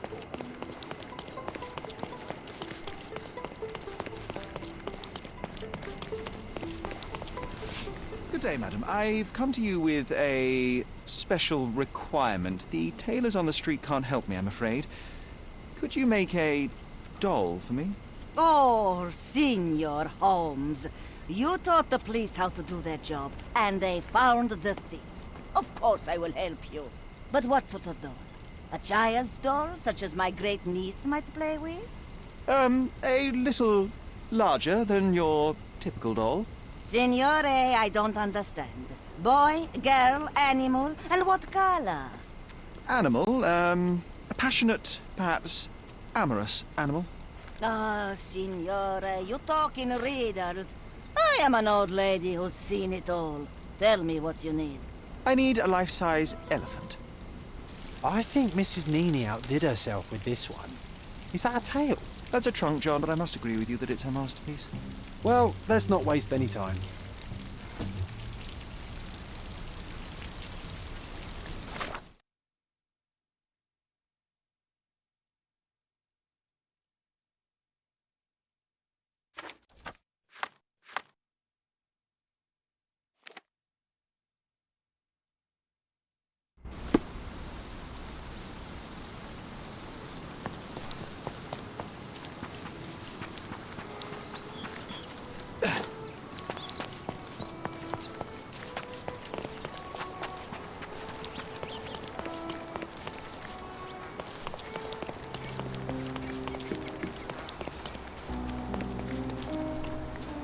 The game is on. So, what's the plan? I hope it all doesn't go horribly wrong. We know that the elephant is seeking a female. We can arrange that. A doll with the appropriate scent might do miracles. So you're a marriage broker? Well, I suppose that makes me a groomsman. You forgot about your new friends, Sherlock, Nabe and Laura. You won't reunite the trilogy. Oh, are you enjoying torturing me? Those are your friends, John. I have a case to solve. Well, it's up to you. But I think you'll regret it. Oh, she is a bit breezy, I must say. Well, Goliath is eager for a single female elephant in his area. It should be just enough for his taste. You'll need to trust me. Are we ready? I can't stand the tension. We're ready. Let's call the elephant.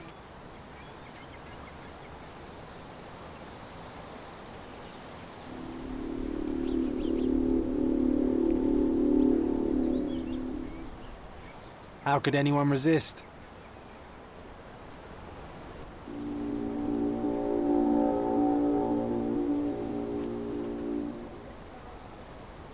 I knew a lady once who said just that.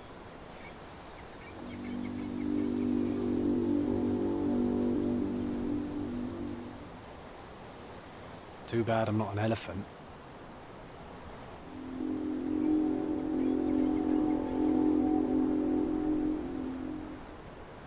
Take your time, Sherry.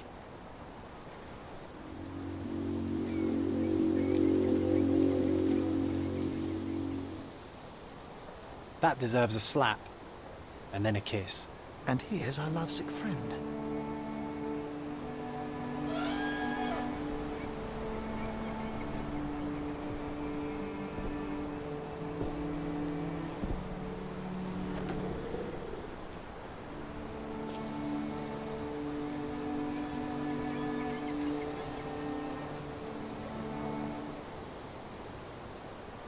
What is the meaning of this? Why are you bringing it here? I won't allow you to leave. I assure you that it is only a temporary measure. It won't be long until the elephant is gone, I promise you.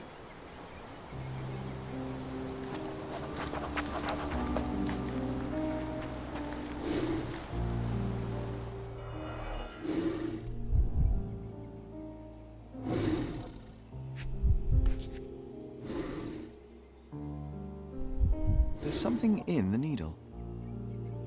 There's something in the needle. A feathered fletching. This might be promising.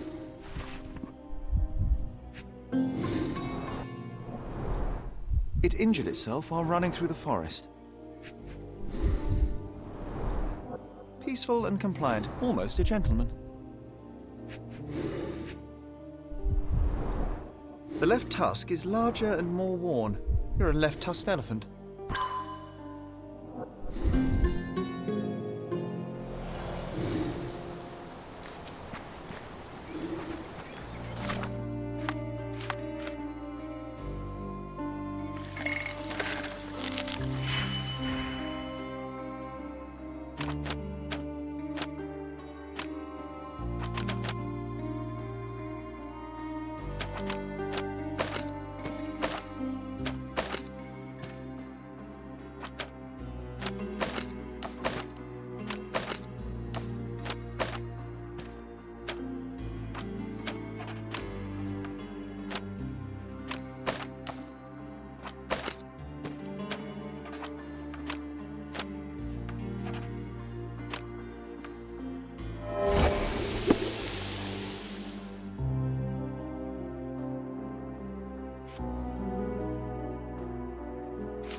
Want to talk about the elephant in the yard?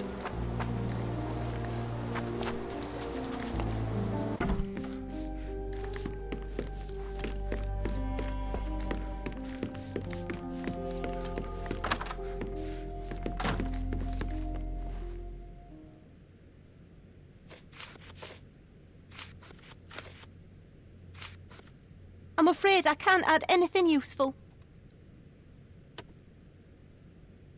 I have to leave you for now.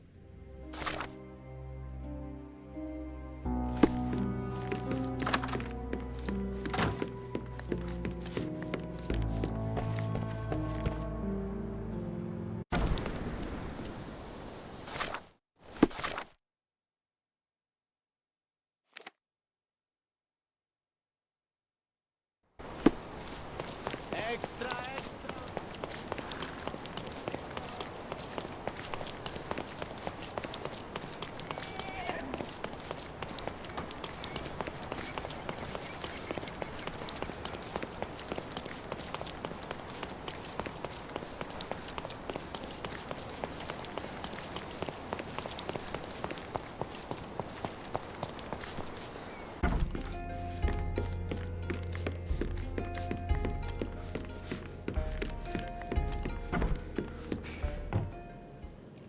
Did it feel good killing Theodore Gilded after the humiliation and threats? What? I thought you were blaming Goliath for that. No, I think you killed Theodore Gilded. Goliath is, unfortunately, a victim of circumstance. I'm far better than to kill Gilded. Believe me. You see, I managed to capture the elephant. Goliath had a dart stuck in his hide, similar to the ones that you use to kill rodents. My guess is that you used Goliath. A dart can kill a mouse or human, but for an elephant it's not enough. Strychnine is a powerful stimulant and convulsant. Once the drug was in the bloodstream, Goliath became extremely agitated and so blinded by the flow of energy that he killed his owner. And my dart is responsible for that. I'd rather use my hands. Yes, there would have been fewer variables, but after the attack on you, your condition didn't allow for a direct confrontation. So, you used what you had. That's not what happened. Anyone might have the same set of darts as I do. They're not expensive. But not everyone knew Theodore and had access to his property. You were at the crime scene at the precise moment when Gilded died. I was not. I was visiting the doctor after the attack on me. Ah, of course, where no one saw you. That's an inconvenience. But in any case, the person who was there met the rage of the elephant. One was struck by the gate with such impact that they were thrown into the shed. The knife fell out. The bruises on your elbow match the contour of the hole in the shed. But I told you where my bruises came from. And I heard you, but you didn't catch my words. A bosun's knife was found there, a very specific tool commonly used in your field. That's only your assumption. I was never there. I mean, I was, but not when this happened. I can understand why you killed Mr. Gilded. He saw you with his daughter. He checked up on you, yachtsman, smuggler, and a woman. He went so far as to hire some thugs to attack you. Theodore knew your weakness, your career. He forced you into a corner. You're a survivor. You were prepared for the worst, but Theodore surpassed even your worst-case scenario. So you responded accordingly. I've earned everything myself. Every victory, every trophy, every mangir. I achieved all of it without murder. I don't need to kill in order to win. And you weren't afraid that he would reveal your secret to the owner of the yacht club or your competitors? I can control my fear. Trust me, I wouldn't have become a professional athlete otherwise. I revealed many truths and lies concerning Gilded. One banal fact is that he was a bitter and angry man who acted according to his own desires and impulses. Such people are dangerous, they are unpredictable, and value their own comfort more than anything and anyone. The same as you, Paul. Are you out of your mind? You're a gambler, smuggler, and actor. You indulge your self-importance. Such egocentricity and impulsivity is frightening. I won't allow you to play with someone else's life. You are under arrest. Wait. At least tell Imogen. Tell her where I am. I think she deserves a space without you. I've heard you can gamble on racing in prison, only it's rat racing. No yachts. Goodbye, Paul. Why did you pick my Paul? Out of all the people on this island. Just when I needed someone I could rely on. Believe me, I saved you. I found the true murderer. Would you really choose to live with the person who took your father's life? You took away the pillar I was relying on. Paul was my only hope. You've destroyed it. It was Paul who destroyed it, not me. I was merely the fact-checker who discovered the real culprit. And now about that elephant. Oh, yes, Goliath. You did nothing about it. I had to deal with it. Fortunately, there was a real man wanting to help me. He agreed to buy Goliath and relocate him to his property. I suppose I must congratulate you. I'd rather you leave. But first, here are my father's belongings. Some of them have information about your mother. Take them and leave me be. I appreciate it, Miss Gilded. I assure you, I only wanted to find the true perpetrator. Perhaps. Or perhaps you found a convenient scapegoat. Goodbye. I truly hope you meet more honest people in the future. Take care.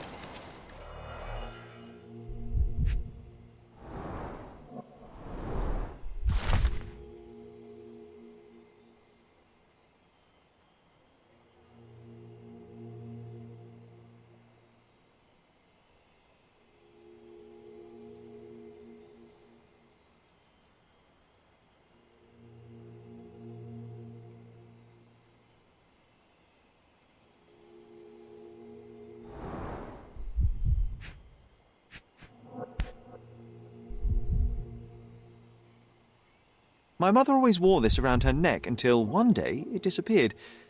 I was wondering where it went. She said it was a birthday present from a good friend.